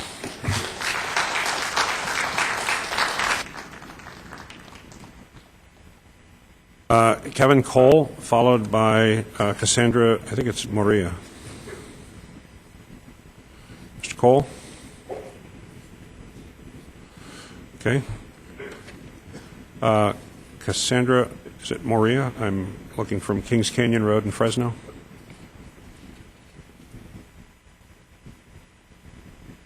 The next speaker, Leanne Eager, followed by Paul CAHSRA.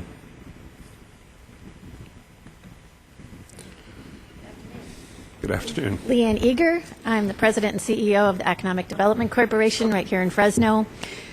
And it's no secret that the EDC has been a supporter of this project. One of the reasons that we have been a supporter is because we see the opportunities that will bring to this valley. But I certainly understand those who are here that it's going to affect them greatly because it goes through their business or their homes. But one of the things that we have done in the last 3 years, at least here in Fresno, has been looking at what effect that has and how can we help businesses and homeowners who are along that alignment. And I know that there are some of us here who have been talking a long time. Mr. Oliveira and I have talked numerous times.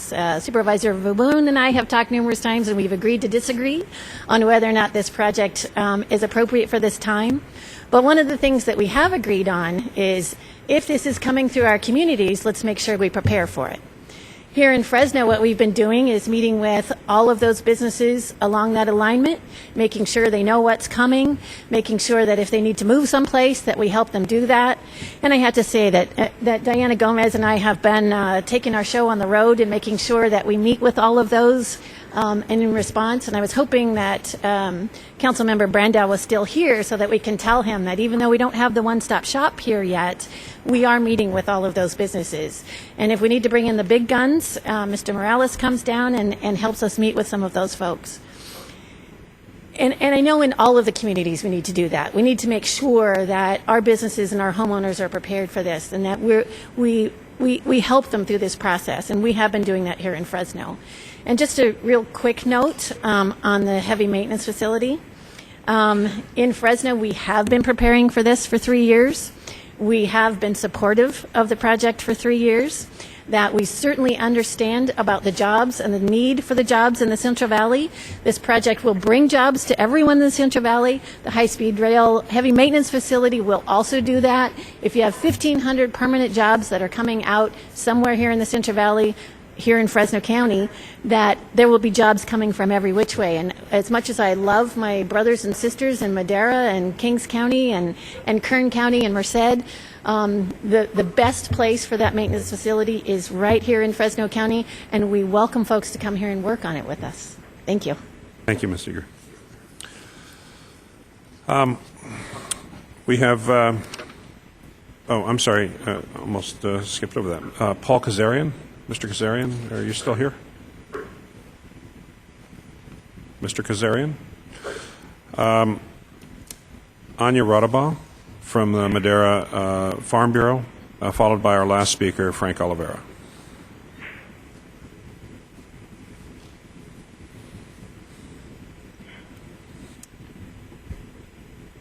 Good afternoon. My name is Anya Radaba, and I'm the Executive Director of the Madera County Farm Bureau.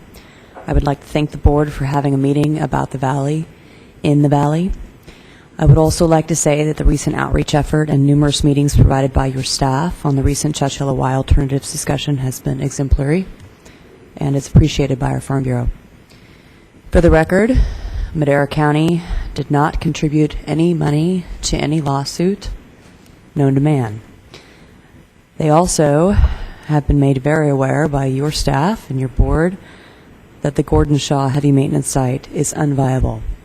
For the record, I am also repeating my opposition and the strategy proposed to Chowchilla Y that I stated at the January board meeting. This strategy to undertake environmental analysis for a subsequent EIR to the Merced Fresno EIR is illegal. Like it or not, you can't use a subsequent EIR on an area where CEQA analysis has never been performed, as is the case with the Y. The authority explicitly removed the Y from analysis in 2011 and published the final EIR Merced to Fresno section without it. To make matters worse, you've also expanded the Y box to the east and the west, which is creating a whole new host of never-before-seen impacts to analyze. This is expressly illegal according to CEQA guidelines and the Public Resources Code. The board also needs to recognize that since the Merced to Fresno EIR is in pending litigation, you cannot consider that EIR to be valid from which to subsequently layer from. I'm alarmed that the strategy has been devised to expedite the means the authority has to proceed with construction as early as possible. I'm also highly alarmed that the use of a subsequent EIR for the Y is a means to skirt analysis and fast-track the only public process available to stakeholders who wish to comment on the project. Your staff's response has consistently been to tell me that they actually are proceeding with a separate EIR and not a subsequent EIR. If this is the case, that's fine, but then you need to label it as such and strictly adhere to statutory timelines and standards of review for standard EIR, making no attempts to rush, shorten, or silence any formal means of providing public input. All I want is for my membership and citizens of Madera County to have the same timelines for review and the same opportunity to participate in this project as you've afforded other major segments you've analyzed. If you're going to say you're going to do something, then please do it. Don't hide the ball. I'd like to know why and how you intend to proceed with the process, because we're listening. I will give the rest of my comments to the lady over there. Okay. And Ms. Radaba, let me just say, I know we continue to have contentious issues with the Madera and Merced Farm Bureaus. It is our sincere hope that we can find some common ground here. And if we can, that's great. If we can't, I understand it. But I appreciate that. I think it's really important to note that agriculture is not just a land use designation that's a use until something better comes along. It's a very viable use that a lot of people put their lifeblood into. Thank you. Thank you. Mr. Oliveira, did you deliberately hold back and so you could get the last word? Did you do that? Yes, sir. You're a smart man.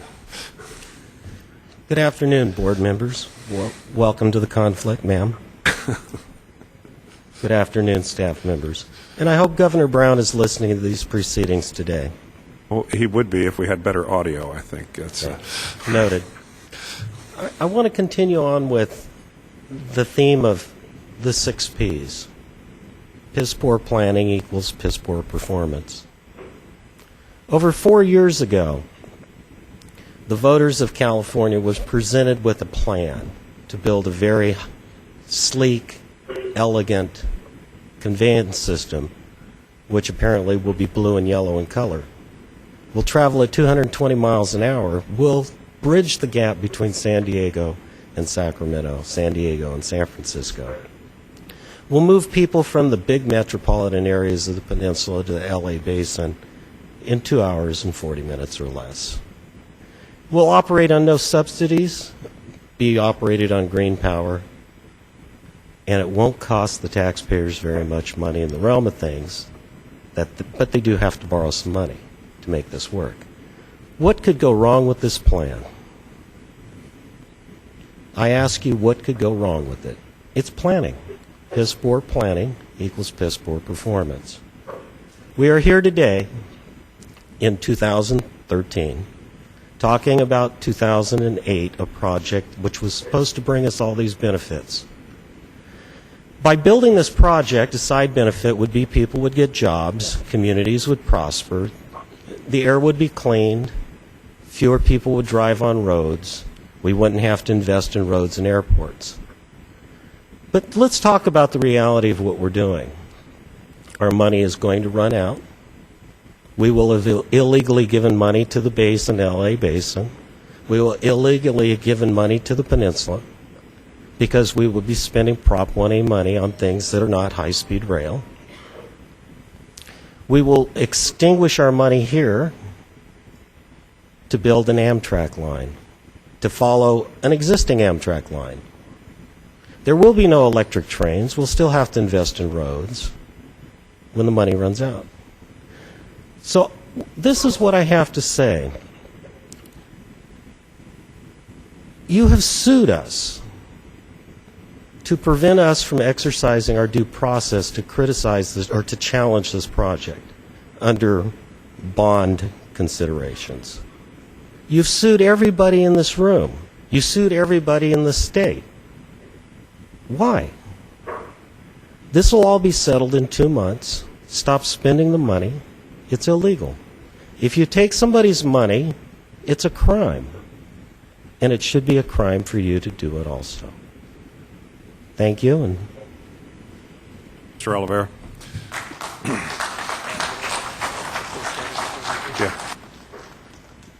Yeah.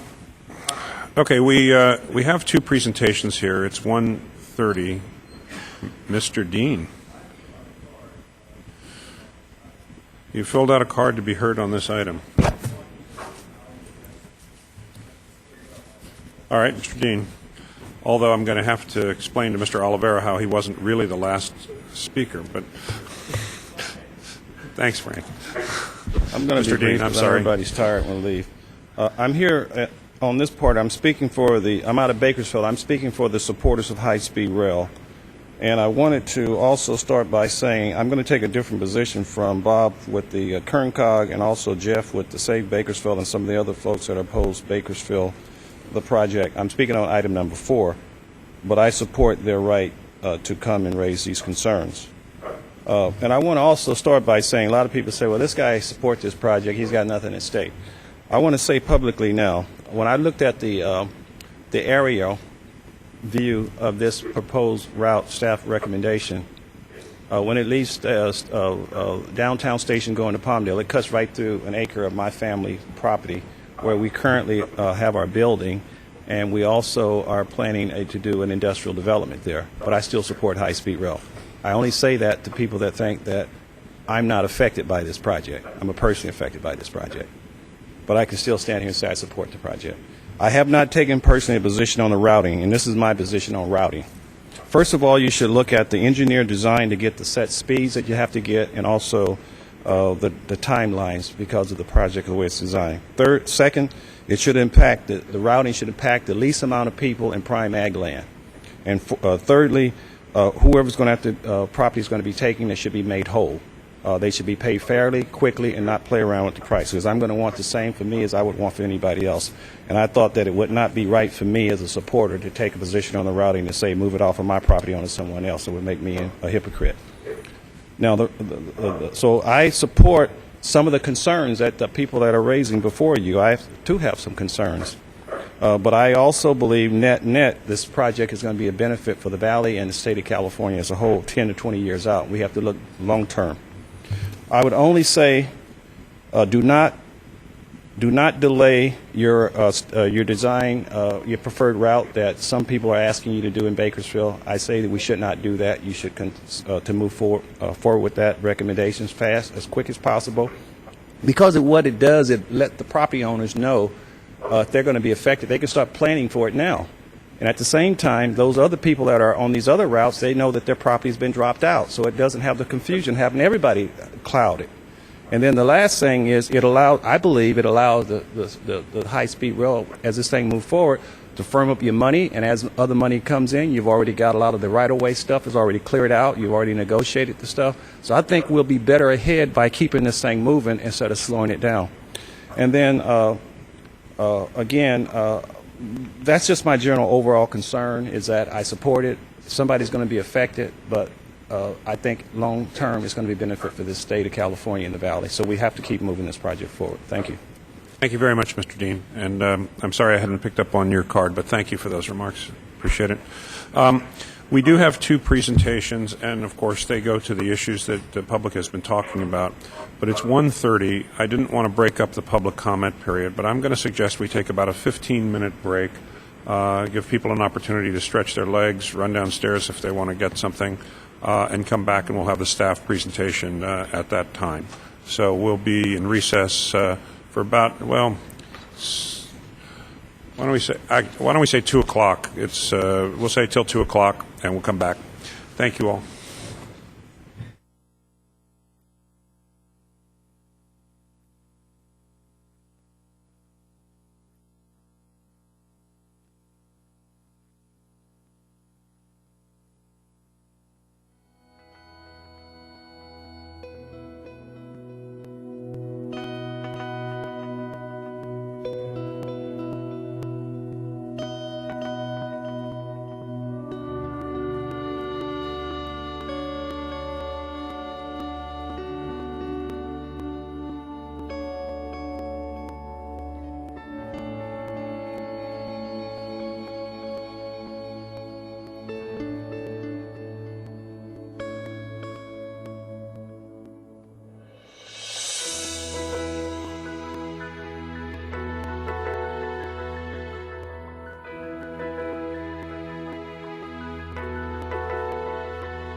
Okay, so they're not. They're delegates.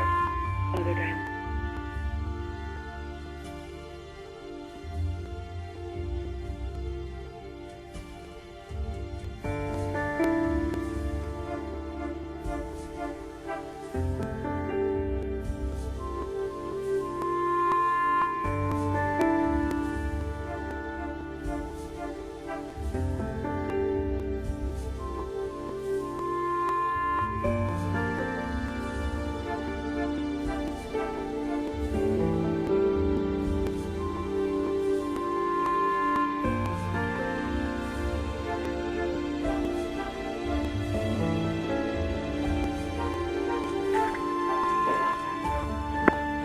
I'll have somebody run out and take a look.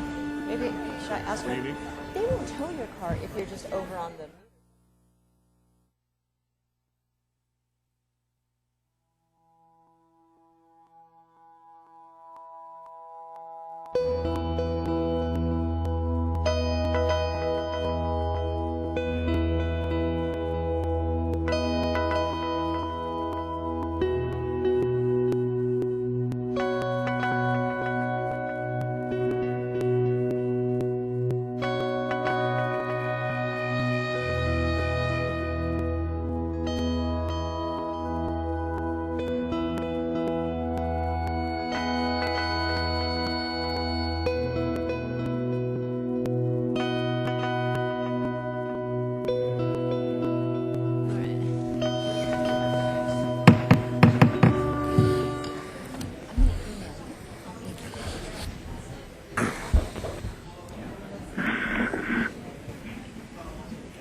Okay, if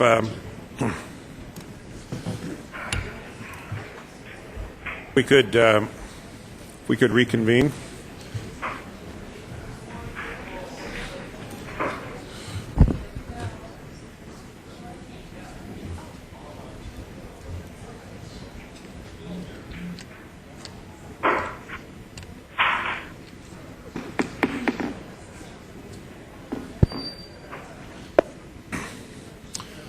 All right.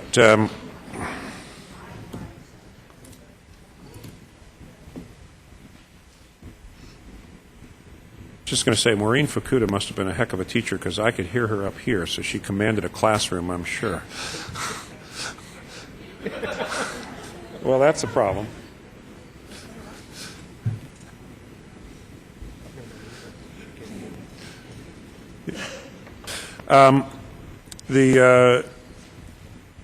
We'll be back in session, and we'll turn to item 3, the Supplemental Alternatives Analysis Report for the Central Valley Y.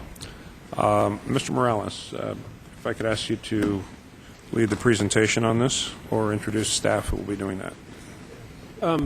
Diana Gomez and Mark McLaughlin will be making the presentation. This will bring the board and the public up to date on where we are with the review of alignments for the Y and what the process will be going forward. And we've got considerable progress since the last report to the board.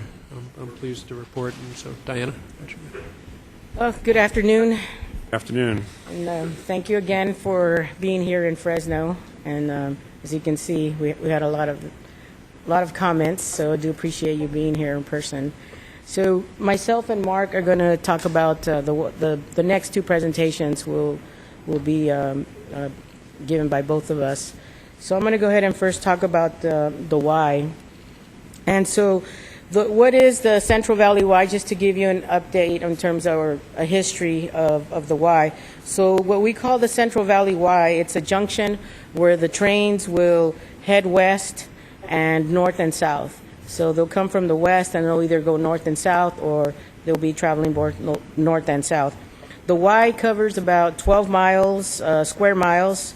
Each Y leg is approximately 5 miles long, and the Y is located near Chowchilla and the community of Fairmead in Madera County.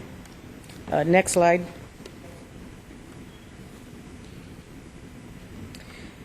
So and I'm saying next slide because on the other sites they need to change their slides.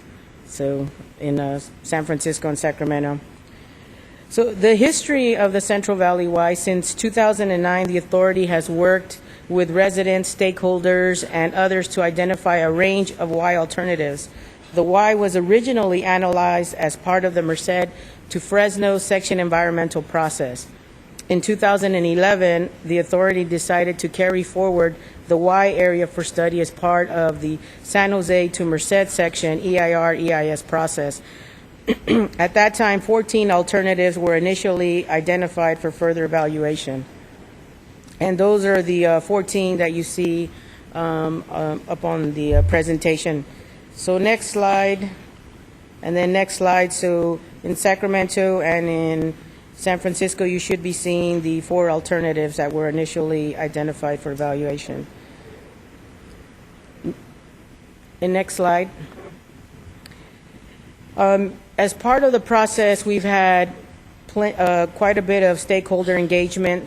Specifically, we've met with the resource and regulatory agencies, the EPA, the Army Corps, and we've had several technical working groups that were created as part of the environmental process.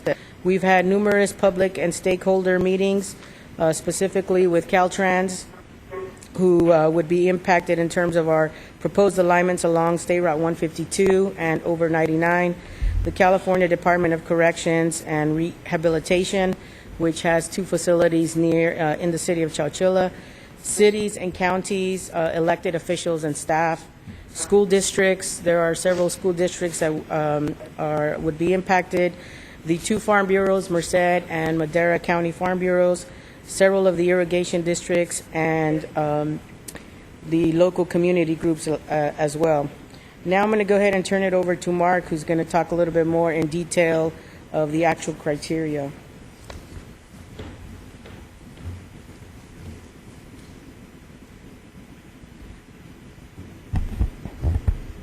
Good afternoon. Mark McLaughlin. I'm Deputy Director of Environmental Planning for the Authority. Next slide. So for the Ys, we have some key criteria that we have considered here. And the criteria for screening our alternatives for inclusion in an EIR-EIS is important for comparing alternatives. This helps to differentiate between the alternatives. The criteria based on requirements of NEPA and CEQA that an EIR-EIS have a reasonable range of alternatives that can meet, 1, meet project purpose and need and most of the project objectives. 2nd, be capable of avoiding or reducing one or more impacts of another alternative or offer a significant environmental advantage. And 3rd, be at least potentially feasible. The criteria is also based on the requirements of the Clean Water Act, Section 404, and Section 404 to avoid and minimize impacts to waters of the United States.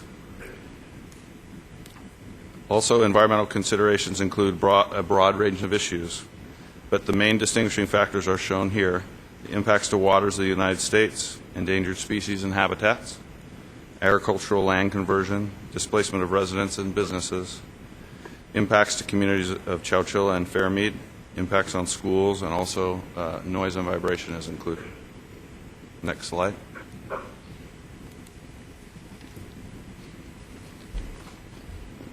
So the original, as Diana had mentioned, the original range of alternatives from 14 to 6 and how we got there.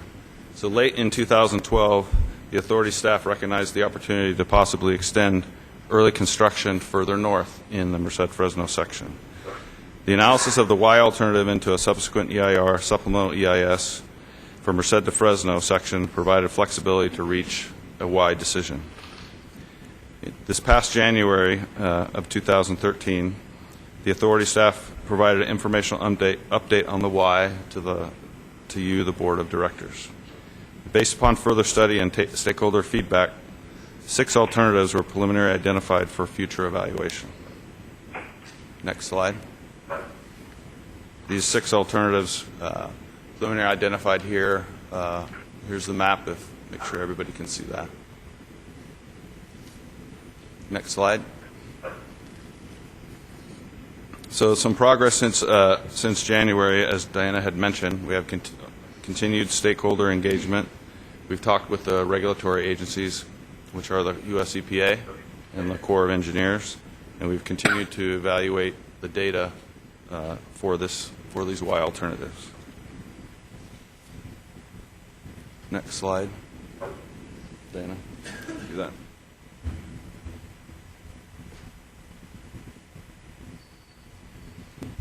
So we started, since January, we have convened roughly 15 stakeholder meetings. We've had 2 community meetings so far, one in Fairmead, in the community of Fairmead, the other one in Chowchilla. We had roughly about 500 people in attendance. Questions that the way we've been structuring our community meetings is, in the beginning, we allow for everybody from the public to come in, look at the maps, and they can go to specific stations to ask questions, whether it's about right-of-way, whether it's about environmental, or the actual alignment itself. So everybody would come filter through the room, and then we would actually have then a formal presentation, and then we would then go back to everybody going around and asking those specific questions.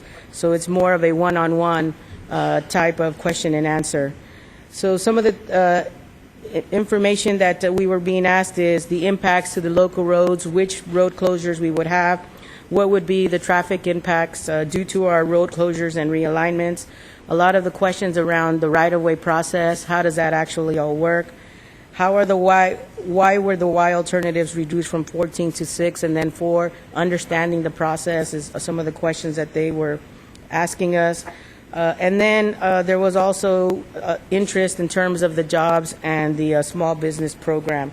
So that's and we do intend to continue to meet with stakeholders, particularly the technical working groups, and have additional public meetings. I'm going to turn it over to Mark to finish the presentation.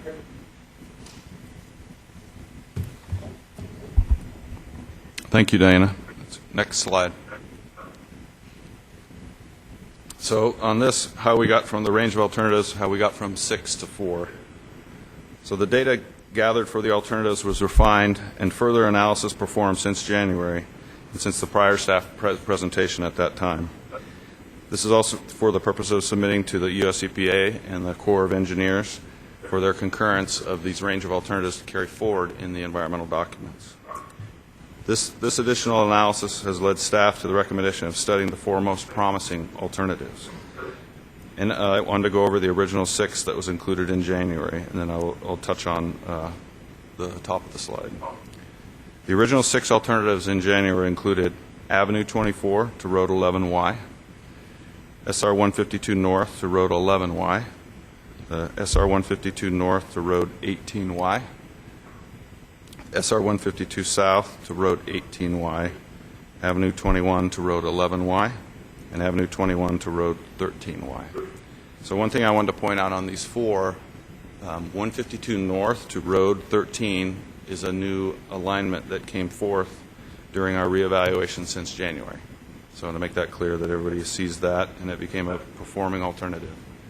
So the 4 alternatives that we are bringing forward for further study again is SR 152 South to Road 18, SR 152 North to Road 13, SR 152 North to Road 18, and Avenue 21 to Road 13. This is the map. This next slide, this map depicts those 4 that we're carrying forward. And it's much less of a spaghetti bowl, as Diana refers to it. It's much cleaner, simpler, and there's been pretty strong reaction to it in a positive way. Next slide. So this is a table, and I'm sure, hope that people can read it, for the center, this Y. And these are the 4 alternatives that we're bringing forward. So I'll touch a little bit on the detail of that. In our staff view, the 4 alternatives being recommended for carrying forward into the subsequent EIR, supplemental EIS, represent a reasonable range of alternatives for study in light of the additional work that has been done. The alternatives are each capable of meeting the project purpose and need and most of the project objectives.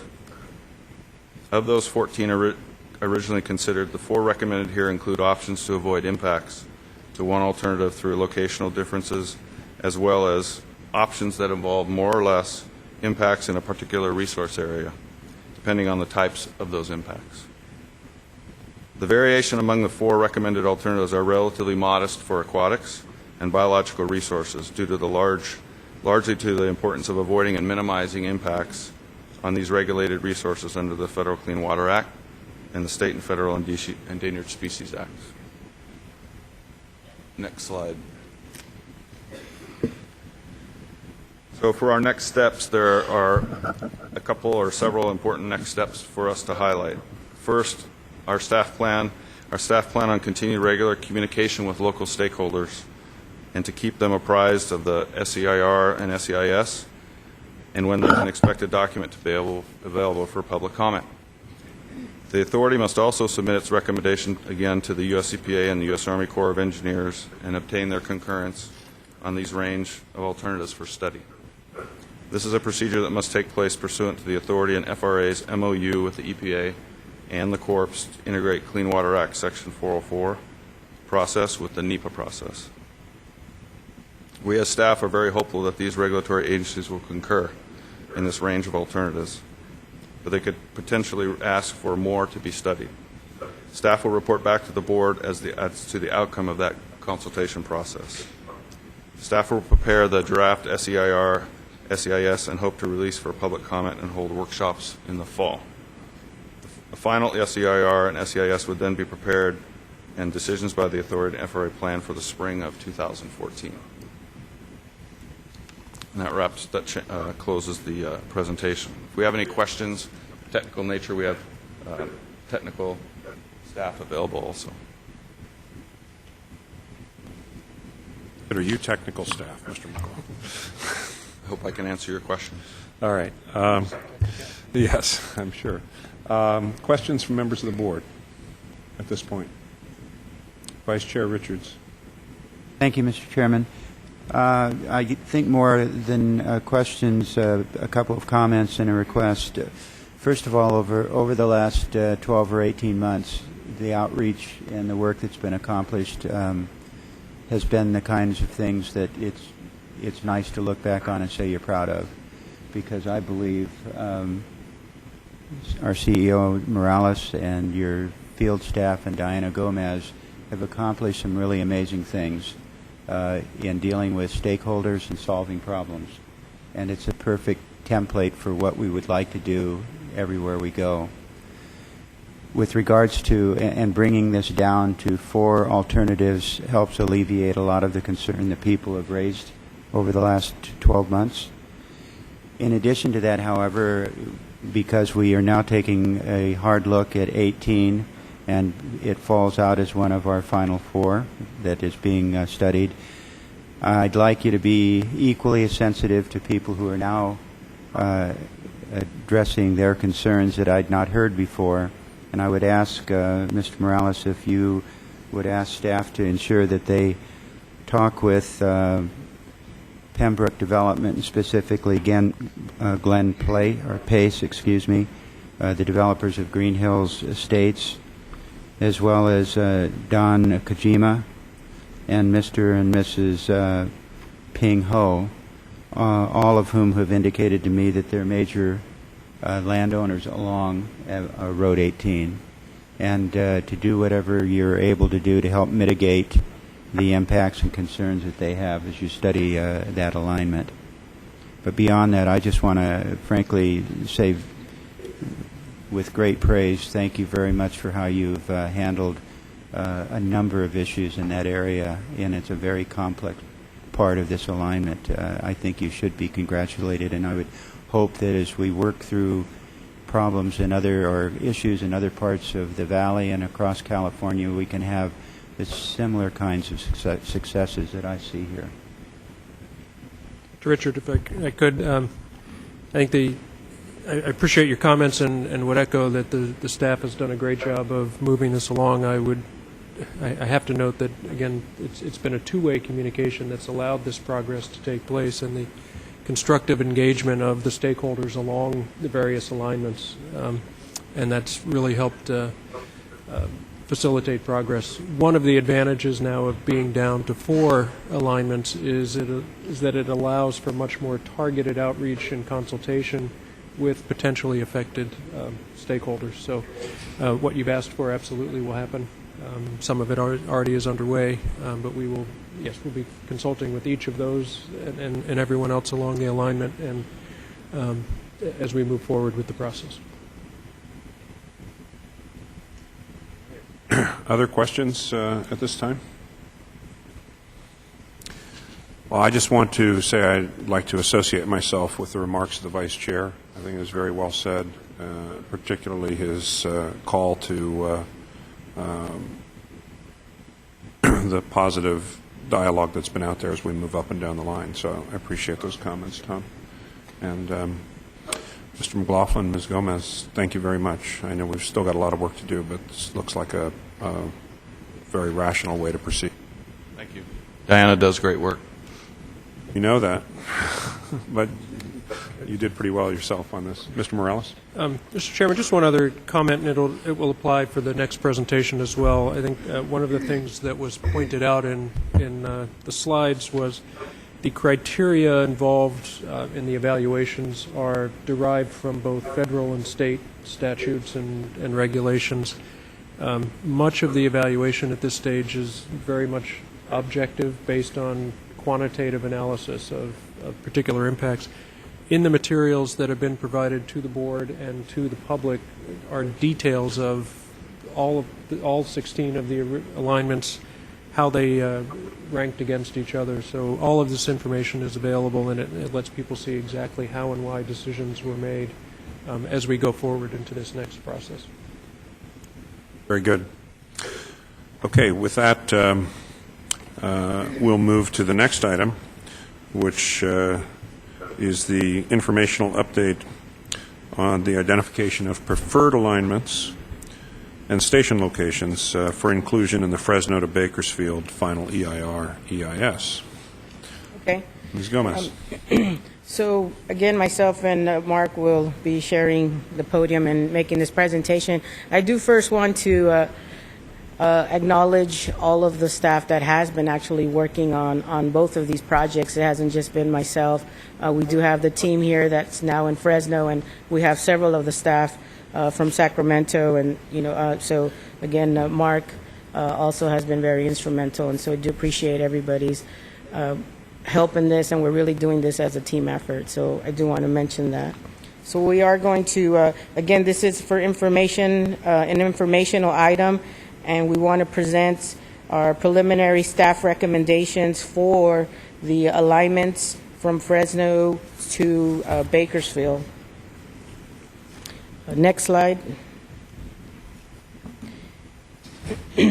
So the staff has identified a preferred alternatives for Fresno to Bakersfield section based on information that was developed during the environmental review of the project and utilizing the EPA guidelines for evaluation of alternatives under Section 404 of the Clean Water Act. This project must obtain a Section 404 permit from the U.S. Army Corps of Engineers. Therefore, it is important that the project alternatives are considered in light of the regulations that the Corps of Engineers must apply for their permitting process. The evaluation of the project alternatives under Section 404 are similar to the evaluation done under CEQA and NEPA, with the exception that it places additional emphasis on potential impacts to the waters of the U.S. under the jurisdiction of the Corps of Engineers. The staff is seeking the board's opinion on the analysis that has been conducted for the project alternatives and requests that the board's direction on the preparation of the final EIR-EIS for the Fresno to Bakersfield section. Next slide. I'm going to talk just a little bit about the timeline and what has occurred to date. The statewide program EIRS-EIS completed in 2005 established the BNSF corridor as the preferred alignment corridor for Fresno to Bakersfield section, with the station in downtown Fresno and downtown Bakersfield on Truxtun Avenue in the immediate vicinity of the existing Bakersfield Amtrak station. Based on the decision of on this decision the results of a study for a potential station in the Hanford, Visalia, and Tulare area, and numerous meetings with stakeholders and the public. Six specific alignment alternatives in the BNS corridor were evaluated in the draft EIR-EIS for the Fresno-Bakersfield section. The evaluation also included 2 station alternatives in Fresno, a potential station located east of the city of Hanford, 2 station alternatives in Bakersfield, and 5 alternative sites for the heavy maintenance facility. The draft EIR-EIS was released for public review in the summer of 2011 with a 60-day public review period.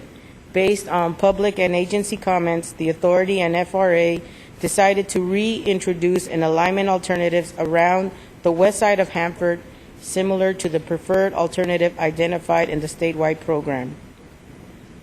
This Hanford West alternative included a potential site located adjacent to State Route 198 between Hanford and the unincorporated community of Armona. The authority and the FRA also identified a third alternative in the city of Bakersfield that contributed attributes of the 2 Bakersfield alternatives presented in the draft document that would further reduce community impacts.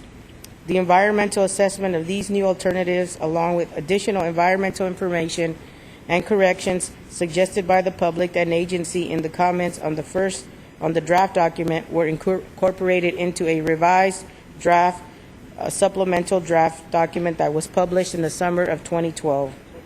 The revised document was circulated for public review for 90 days, which ended in October 19, 2012. The authority staff has reviewed all of the public and agency comments received on the draft and on the revised draft document, and taken those into account in developing the preliminary preferred alternatives. The staff will be seeking today a decision by the board, the staff will be seeking a decision by the board on the preferred alignments, alternative alignments at the May board meeting. Next slide.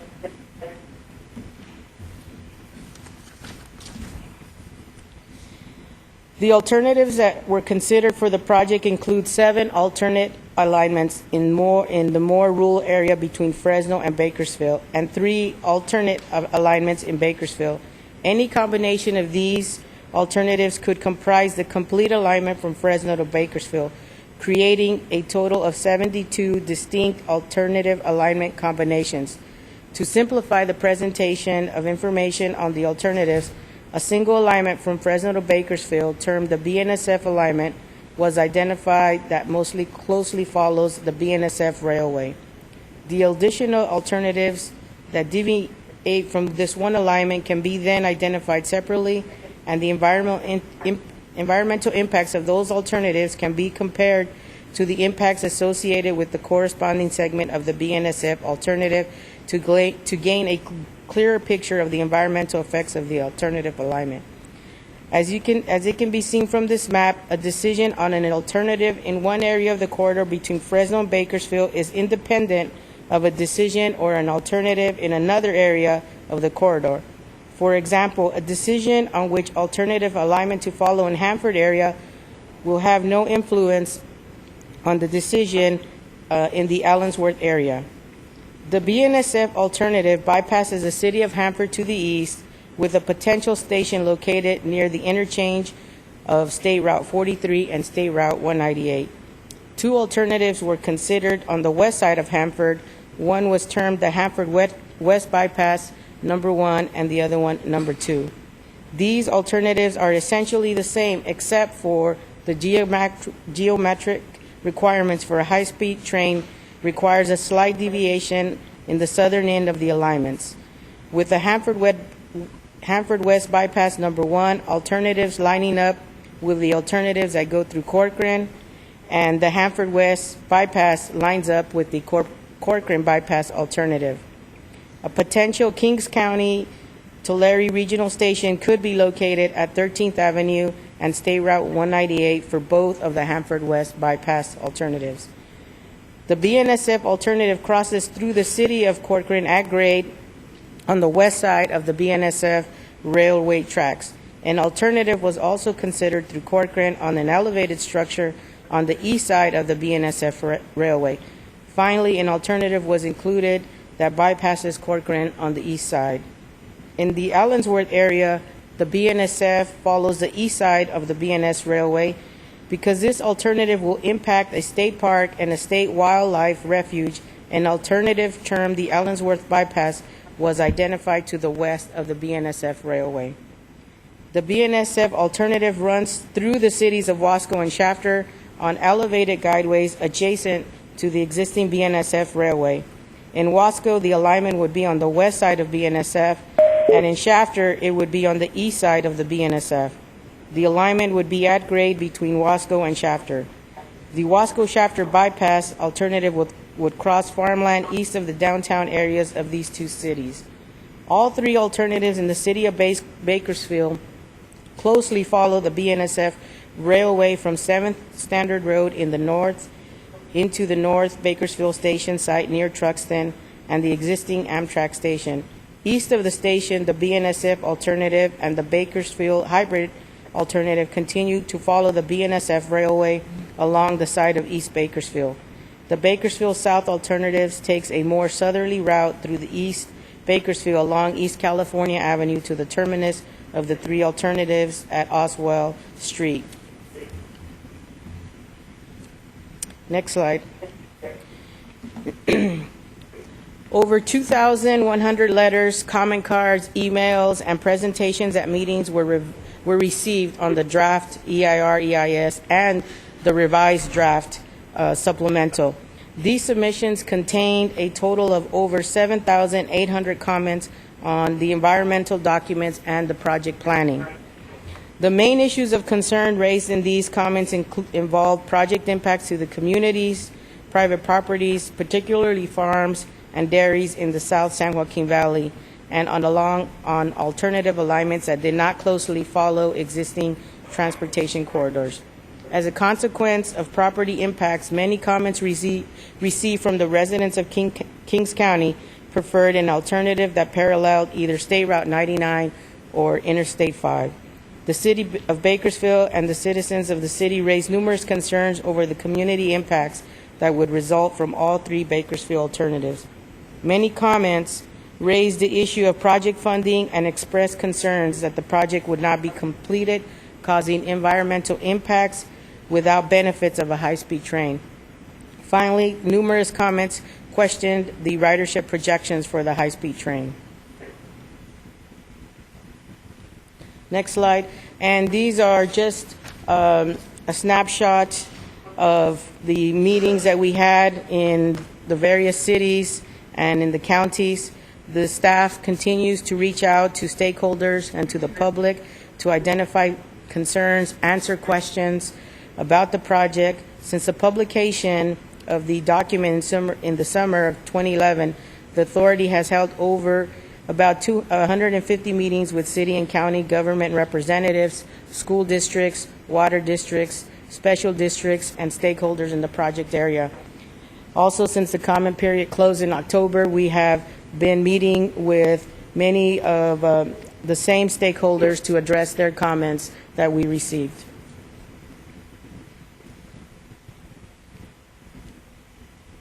Next slide. As I indicated earlier, the decision on an alternative alignment in one area of the BNSF corridor does not influence the decision on an alternative alignment in another area. Therefore, each area along the corridor with alternative alignments could be evaluated independently. The evaluation of these alternatives took into account all of the comparative information in the EIR-EIS on impacts to natural resources, the physical environment, communities, social and economic effects.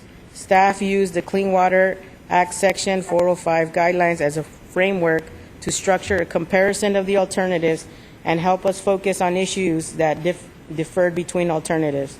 The analysis emphasizes the difference in impacts to aquatic resources, and it also considers impacts to the non-aquatic biological resources, other environmental resources such as farmland, air quality, noise, and community impacts, and the practicability of the alternatives as measured by cost, logistics, and technology. Of equal importance to the evaluation of the alternatives was the impacts to properties protected under Section 4F of the Department of Transportation Act. Protected properties include public parks, wildlife refuges, cultural resources such as historical buildings and structures. Based on the analysis of these factors, the preliminary preferred alternatives identified by the staff consist of the portions of the BNSF alternative combined with Hanford West Bypass Number 2, the Corcoran Bypass alternative, the Allensworth Bypass alternative, the Wasco Shafter Bypass alternative, and the Bakersfield Hybrid alternative. The following slides that Mark will present shows the impacts and differentiates the various alternatives along the BNSF corridor from Fresno to Bakersfield.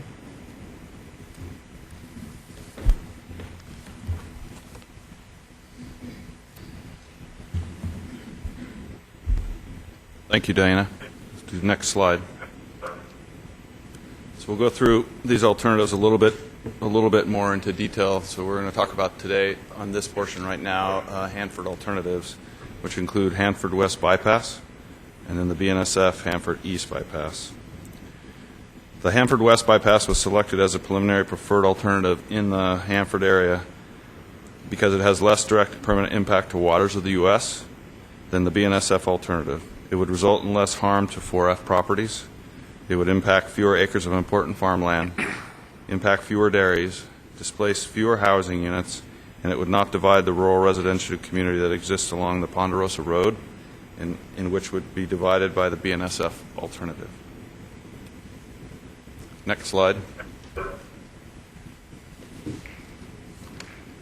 So this table shows, as we've talked about before, how we go through the analysis for these details.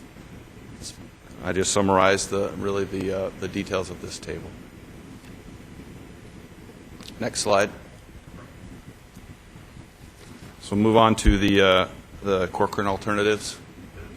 We have second. Yes. McLaughlin. Let me just ask: does it make more sense as we go through these to just stop and see if people have questions on each alternative, or should we? What's the pleasure of the board? Should we let just go through? Sorry about that. Thank you. So for the Corcoran alternatives, we have Corcoran Elevated, and we have the Corcoran Bypass. Next slide.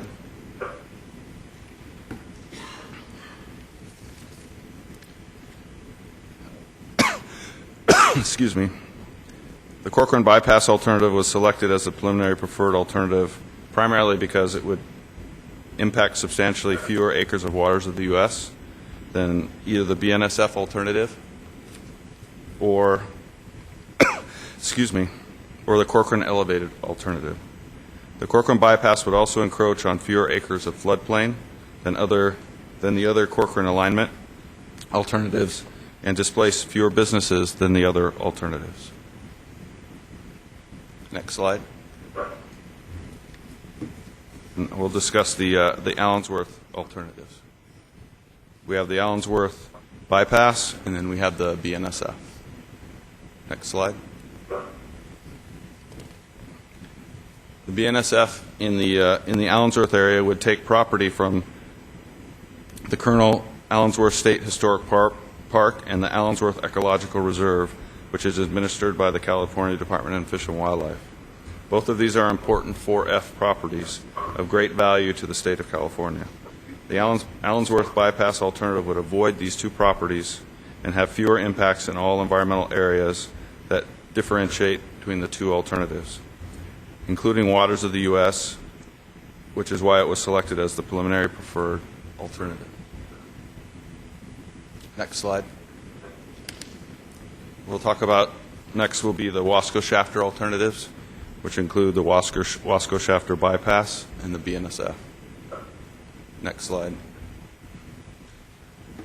The Wasco Shafter Bypass was selected as the potentially preferred alternative because it would have fewer impacts in all environmental areas that differentiate the two alternatives except for road closures.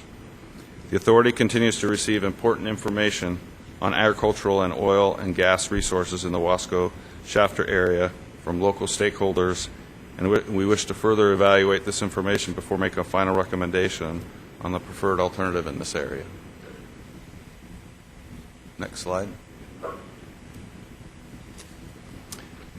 Next we'll talk about the Bakersfield alternatives, which include Bakersfield Hybrid, the BNSF, Bakersfield North, and Bakersfield South.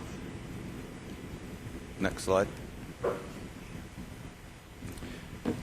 While the Bakersfield South alternative has the least impacts to waters of the U.S. of the Bakersfield alternatives, it is the only alternative that would use a 4F property. The Bakersfield Hybrid alternative impacts only slightly more acres of waters and has no use of 4F properties. In addition, the Bakersfield Hybrid would not directly impact the Bakersfield High School campus. It would displace fewer religious facilities than the other Bakersfield alternatives, and it would displace the fewest housing units. For these reasons, the Bakersfield Hybrid alternative was selected as a potentially preferred alternative. We do recognize on the authority staff that no one-size-fits-all strategy for every community along the high-speed train system, and that the City of Bakersfield views on the appropriate way of implementing high-speed rail in their communities is evolving. The authority continues in its commitment to work with local communities and stakeholders to ensure their concerns are heard and that the Central Valley communities are able to take advantage of the potential benefits of high-speed rail. Therefore, the staff continues to evaluate in the Bakersfield area. We have recently received recent feedback from the City of Bakersfield and will continue to work to address their issues and concerns in this area. Next slide. The preliminary staff preferred alternative has the least capital cost of all the 72 possible alternatives in the Fresno-Bakersfield section. The preliminary preferred alternative would have a very similar travel time as the BNSF alternative. Now I'd like to turn it back over to Diana. Next slide.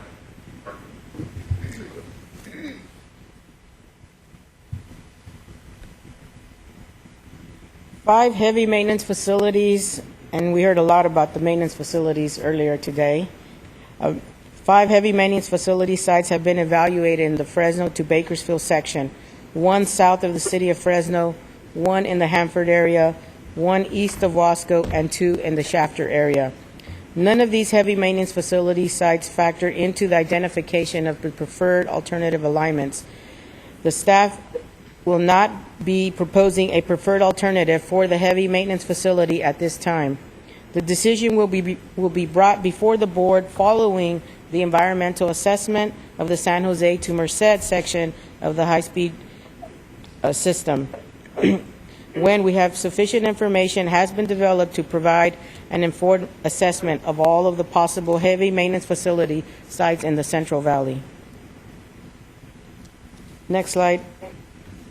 The next steps are we will continue to have stakeholder meetings and coordinations, return to the board for identification of a preferred alternative, and then prepare and publish the final EIR-EIS document. That concludes our presentation.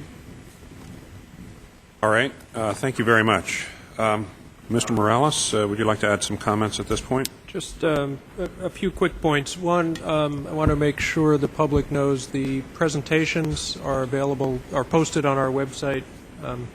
Notice some people taking pictures, which you're obviously welcome to do, but you can get them from the website.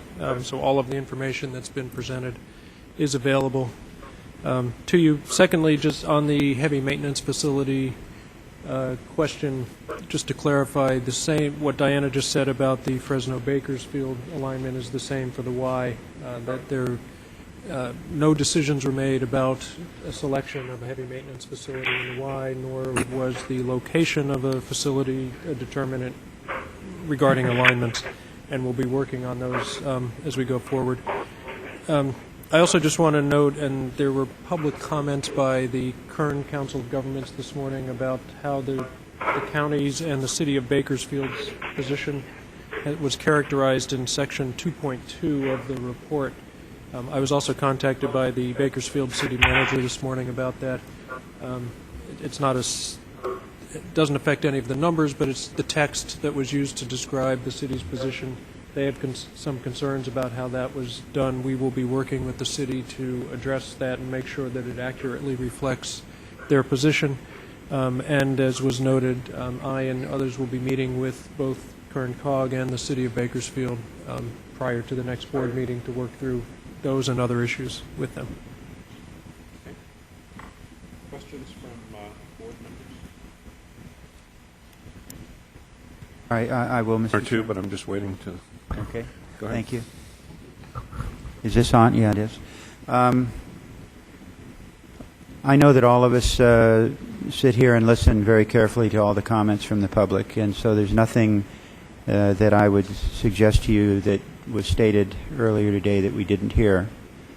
I think everybody knows that we are bound by certain rules and regulations also with regards to environmental studies and the rules and regulations that are promulgated under both CEQA and NEPA. Certainly when you hear areas of a community that have come together and formed what appears to be a consensus, I think that needs to come into play, certainly, and I'm thinking specifically of the Wasco Shafter area at this point, and the comment that was made by one of the speakers who indicated that some time ago they were advised, come back with consensus. So my request would be certainly to make sure that our federal partners, the Corps of Engineers and the others, the FRA, the people that you work with, are aware of what the community wants, because I think it becomes certainly a relevant part of this decision, and it needs, and it's rightfully so. So given that, and certainly other comments along this alignment, as it has either likely to be considered as the preferred alignment when that comes back to us, or other changes, I encourage those who have an interest to continue working with the authority and our staff, and to make sure that in a clear way we understand what it is that you're looking for in helping to achieve our ultimate goal and the goal of the taxpayers to move this project forward. And that needs to be a part of that process and understanding also. So I appreciate the report and the progress, and would like to encourage Mr. Morales that our federal partners understand and have a full understanding of what in various parts of this alignment the community is saying. Absolutely. The federal partners, primarily the EPA and the Corps of Engineers, have a significant voice and role in this process, along with the FRA, and we will absolutely be summarizing all of the comments that we've received, whether it was through the comment period previously or through this meeting, as well as the two meetings that we had over the last few weeks in Fairmead and Chowchilla, in meetings with them to make sure that they understand where the public sentiment is on those issues.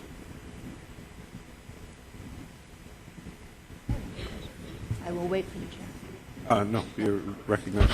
Thank you. I just have a question. I'm still learning some of the language, so forgive me.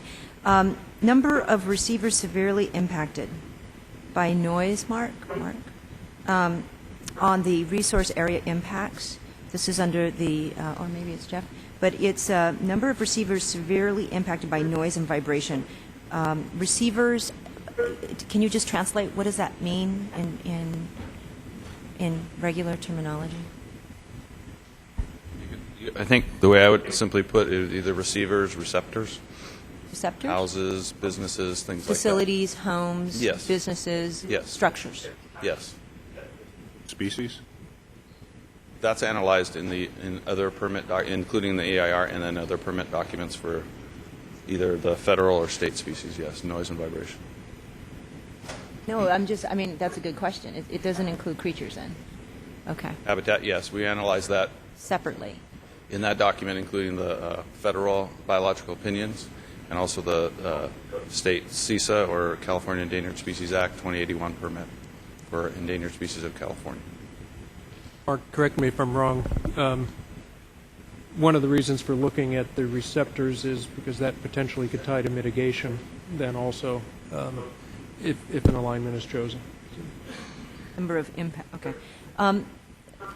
I would just say that I would ask, and obviously we're committed to this, that we continue this robust community engagement program, that we continue to work with and in partnership with residents, business owners, property owners, the whole thing, that we continue to work very closely. And I echo Commissioner Richards when he says, that we need to, the number of meetings and the time committed, but the listening that we do, that we kind of carry that message back to our partners, but that we make it very clear that this is, we're going through a process, but that we're taking all that input in as much as we can receive it, and that those portals are always open online and over the internet, and all that stuff is going on.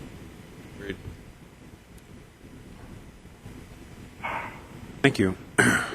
I had just a couple of questions. If we look at the Hanford alternative, and I don't know how easy it is to restore that slide. Maybe I can go backwards. We're at the cutting edge of audiovisual wizardry today, so I'm sure that we can.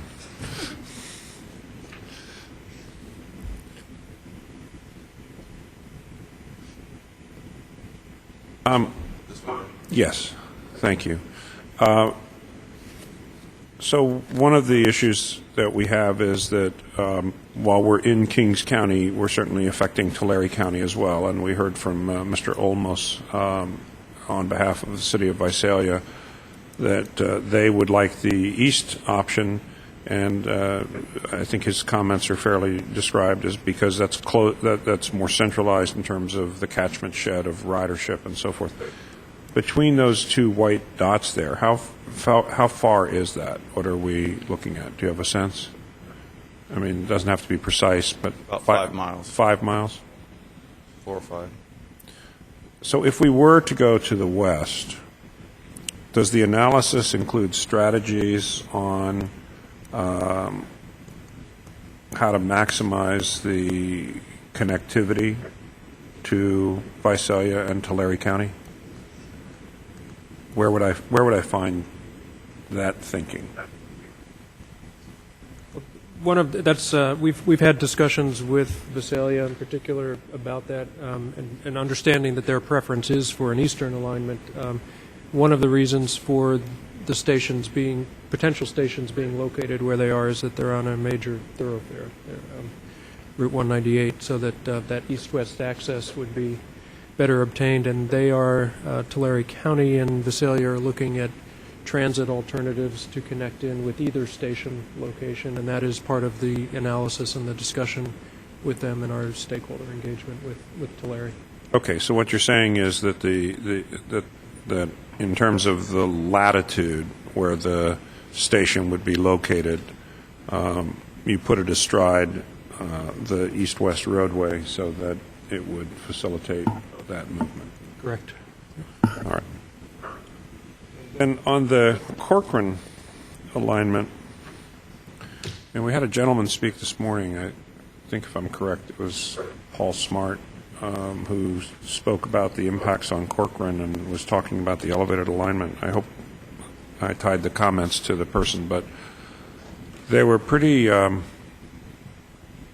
compelling in terms of saying that that community is not really anticipating any benefits of high-speed rail. They're just looking at the impacts. And at least that particular citizen was pushing for the elevated alignment. What I was surprised to see is that that alignment had, if I understood your presentation, greater impacts on waters. And why is that? The Corcoran bypass has 13.76. If you look at direct permanent impacts to waters of the U.S. Right. On that Corcoran bypass, 13.76 compared to 20.78 or 14.4452 on the Corcoran elevated. So if you look at the from a performance perspective, you kind of look at the waters in the hierarchy as being what's in yellow on your slide or on your presentation. Those are kind of the hierarchy or where the categories and priorities are, especially from a waters perspective. I'm looking at that. I'm looking down at that chart here, and I mean, I'm getting used to the fact that in environmental analysis, the difference between 13.76 and 14.52, which is less than 0.8 of an acre, in a normal context would not seem like much, but I know that that does have significance in the context of 404 and the need to limit impacts on waters. But I guess the question is why? Is it because it's closer on that black line to this body of water here that is the, I guess on the map, I'm looking at the map. Because it just, I mean, intuitively it seemed to me that elevating a structure would reduce its footprint and therefore have less impact. And so that's what I was trying to reconcile. Yeah, a lot of it is that depending on where the waters are, I don't have the map in front of me from a detailed perspective where those waters lie, where those actual resources are for those impacts. And your intuition is right.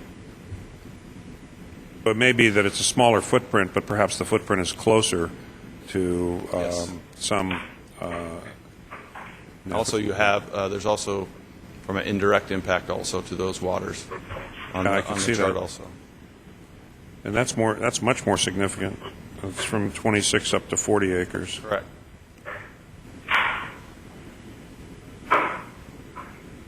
Okay.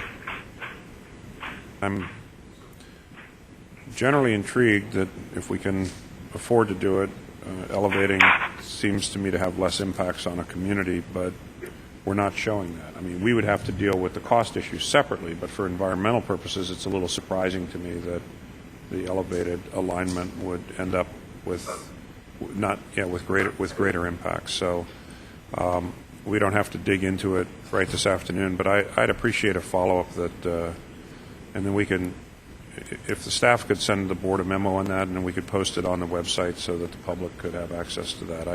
I'd just be interested in what is it. Will do. Thank you.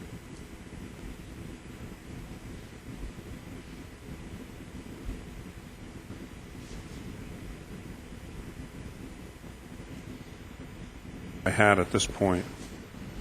So let's just talk about next steps from here. I think the staff has heard, and I know this is consistent with what they would do anyway, but has heard very clearly from board members that maintaining and intensifying the outreach to affected members of the public and to stakeholders is something that we would be looking for in this next phase. Presentation on alternatives that we've had today, we've had public input on it, as well as our staff's best thinking as to where we should be going with this. But, Mr. Morales, it's my understanding that as we sit here today, nothing is definitively decided in terms of even the issue of creating a preference going forward.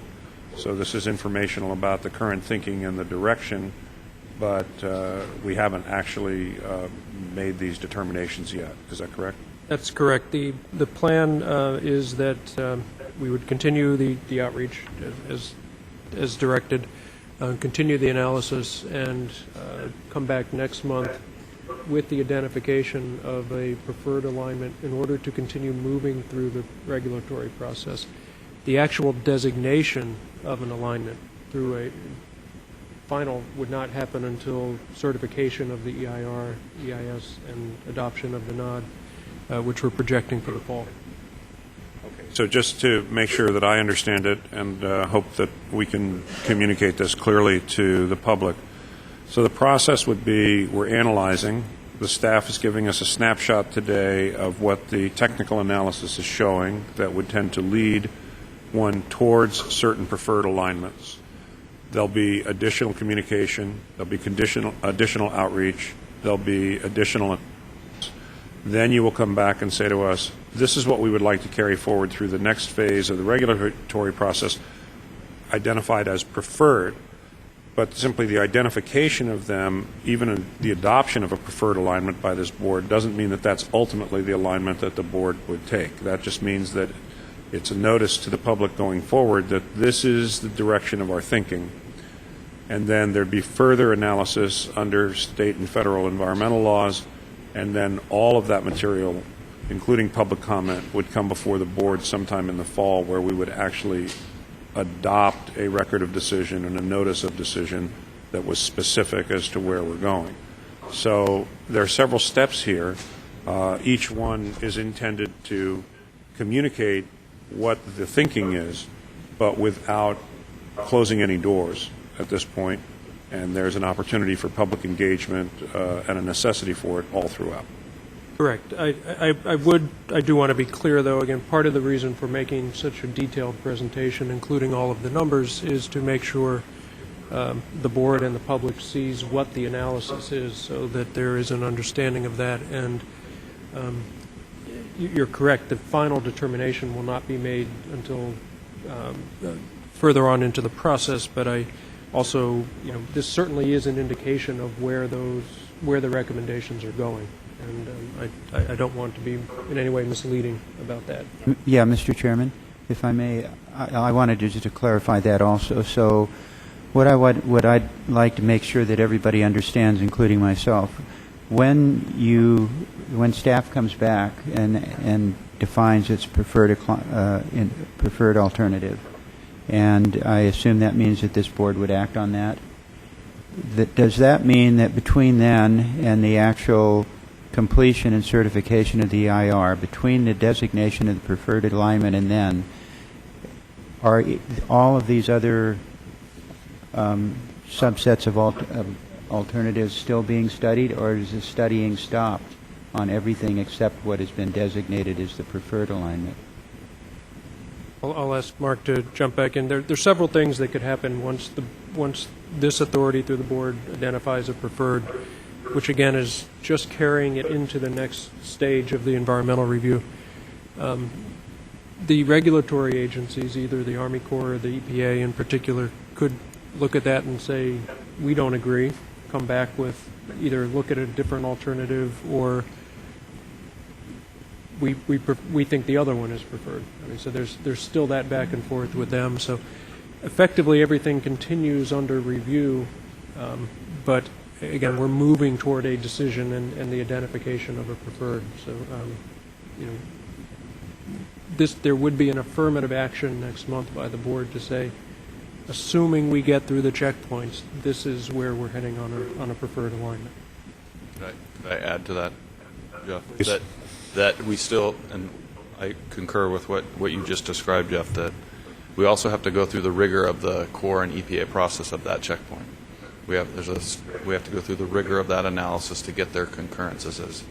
As was mentioned, that we have to get that concurrence. They may not concur with what we're proposing, or they may go back and forth, or ask us to study others. We don't know that, but right now we have to put together those analysis and proposals for their concurrence. We still have to, again, meet that rigor of their review. And so if they do disagree, then you end up coming back before the board. Okay. And just to, again, be very clear, the ultimate adoption of the alignment and through the certification of the EIR and the adoption of the NOD is the board's function. Staff cannot do that. The board has to do it, and the board will be presented with all of the information that builds on this, includes what the feedback we get through additional stakeholder and through the regulatory agencies. So all of that will be presented to the board so that you can then make a decision ultimately on the selection of the alignment. Can I ask a follow-up question to that? So the board moves forward with a preferred alternative. That preferred alternative begins the analysis, right? The deeper analysis. Yep. We spend time investing in this alternative analysis and understanding it. And these other agencies could come in and say, no, we don't agree with that. Look at something else. Is it an iterative process whereby they come. I have experience in other kinds of related projects, but so I want to understand, because you can go through and get pretty far, and then have the agency, federal agency, say no, we don't like that, and you've spent a lot of time and money and resources and public's interest, participation. And so I just want to know, where in that process do you start? At the beginning? Do you start 6 months in? I mean, where are we going to get that feedback? So if we need to make a course correction, then we're kind of not having wasted or expired a whole bunch of time. The staff and the regional consultants and the program management team have been working probably over a year to a year and a half, coordinating with the agencies, and have met with them many times, the Corps and the EPA, to get to where we got through checkpoint B, to get through that. What are the range to bring forward? We got through that. Now there are lots of preparation meetings with them. Here's what's coming. Here's where the analysis seems to be going, like we presented today.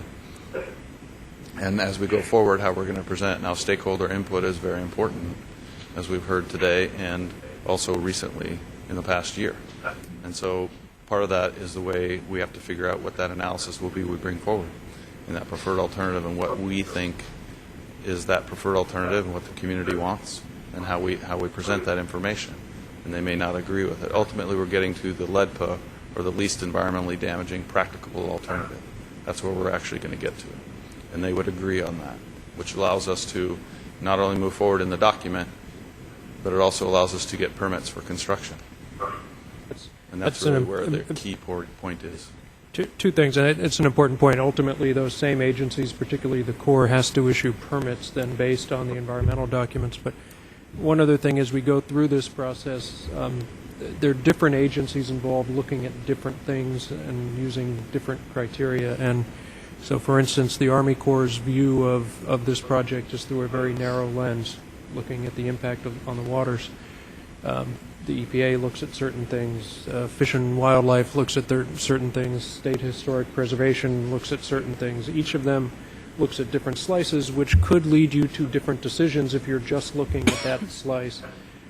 What we have to do through the whole process then ultimately is navigate all of those and try to bring them together to ultimately an alignment that matches up all of those things. But there will be some tension points with some of the agencies along the way, because again, they have a very narrow focus. We have to take the much broader view in the end. But that's why that process of talking to them starts very early in the process and is virtually daily, certainly weekly. I mean, my concern with this is just that it was just articulated, which is that we have a fairly atomized decision-making process among different agencies, all of whom have been charged by the Congress or the legislature with very specific obligations to protect very specific things. Our job, when we have the record of decision, notice of decision in front of us, is to somehow gather all that together and look at the least damaging alternative. In engineering, when you look at systems engineering, some subsystems get sub-optimized so that you can optimize the whole, and so it's going to be, that could be a challenge here. But, at the end of the day, I guess what I would say is that I want to make sure that we find a way to do what we're required to do under the law in terms of looking at objective criteria and do things like that, but to actually push for and fight for alternatives that we think, in our judgment, constitute the best outcome overall. And I can tell you, and I think listening to my colleagues up here, to the extent that there are very, very strong community preferences, that should weigh very, very heavily on our minds. So, I appreciate the work the staff is doing to work with these other agencies and to bring them along, but I can't emphasize enough as you communicate with them that, we sit here on a day like this today and we hear many, many voices from the community. Some people would just prefer this project not exist at all. Some would grudgingly accept it. Some would embrace it. But, in all cases, it's, being here in the valley, in these communities where people know what it means to them And so I just don't want us to be sitting there in Sacramento or someplace trying to make this decision based on a series of checkmark boxes, which I understand we have to go through. But I mean, we have to step back and we have to kind of look at this from the standpoint of the overall public interest.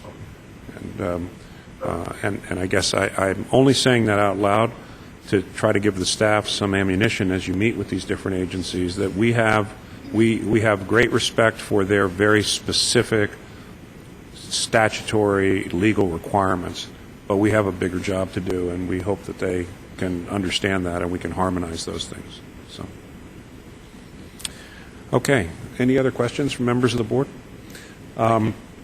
With that, I want to thank the staff, Mr. McLaughlin, Ms. Gomez.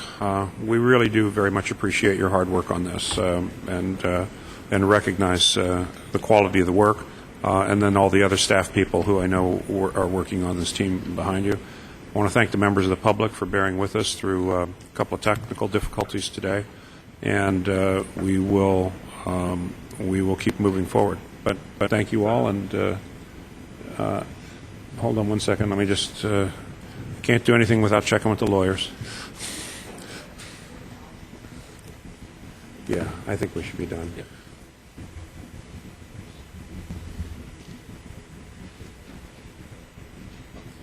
All right, so I think we're not going to have a closed session today. We're going to move to adjournment of this meeting. We're going to thank everybody for participating today. Thank you. Yeah.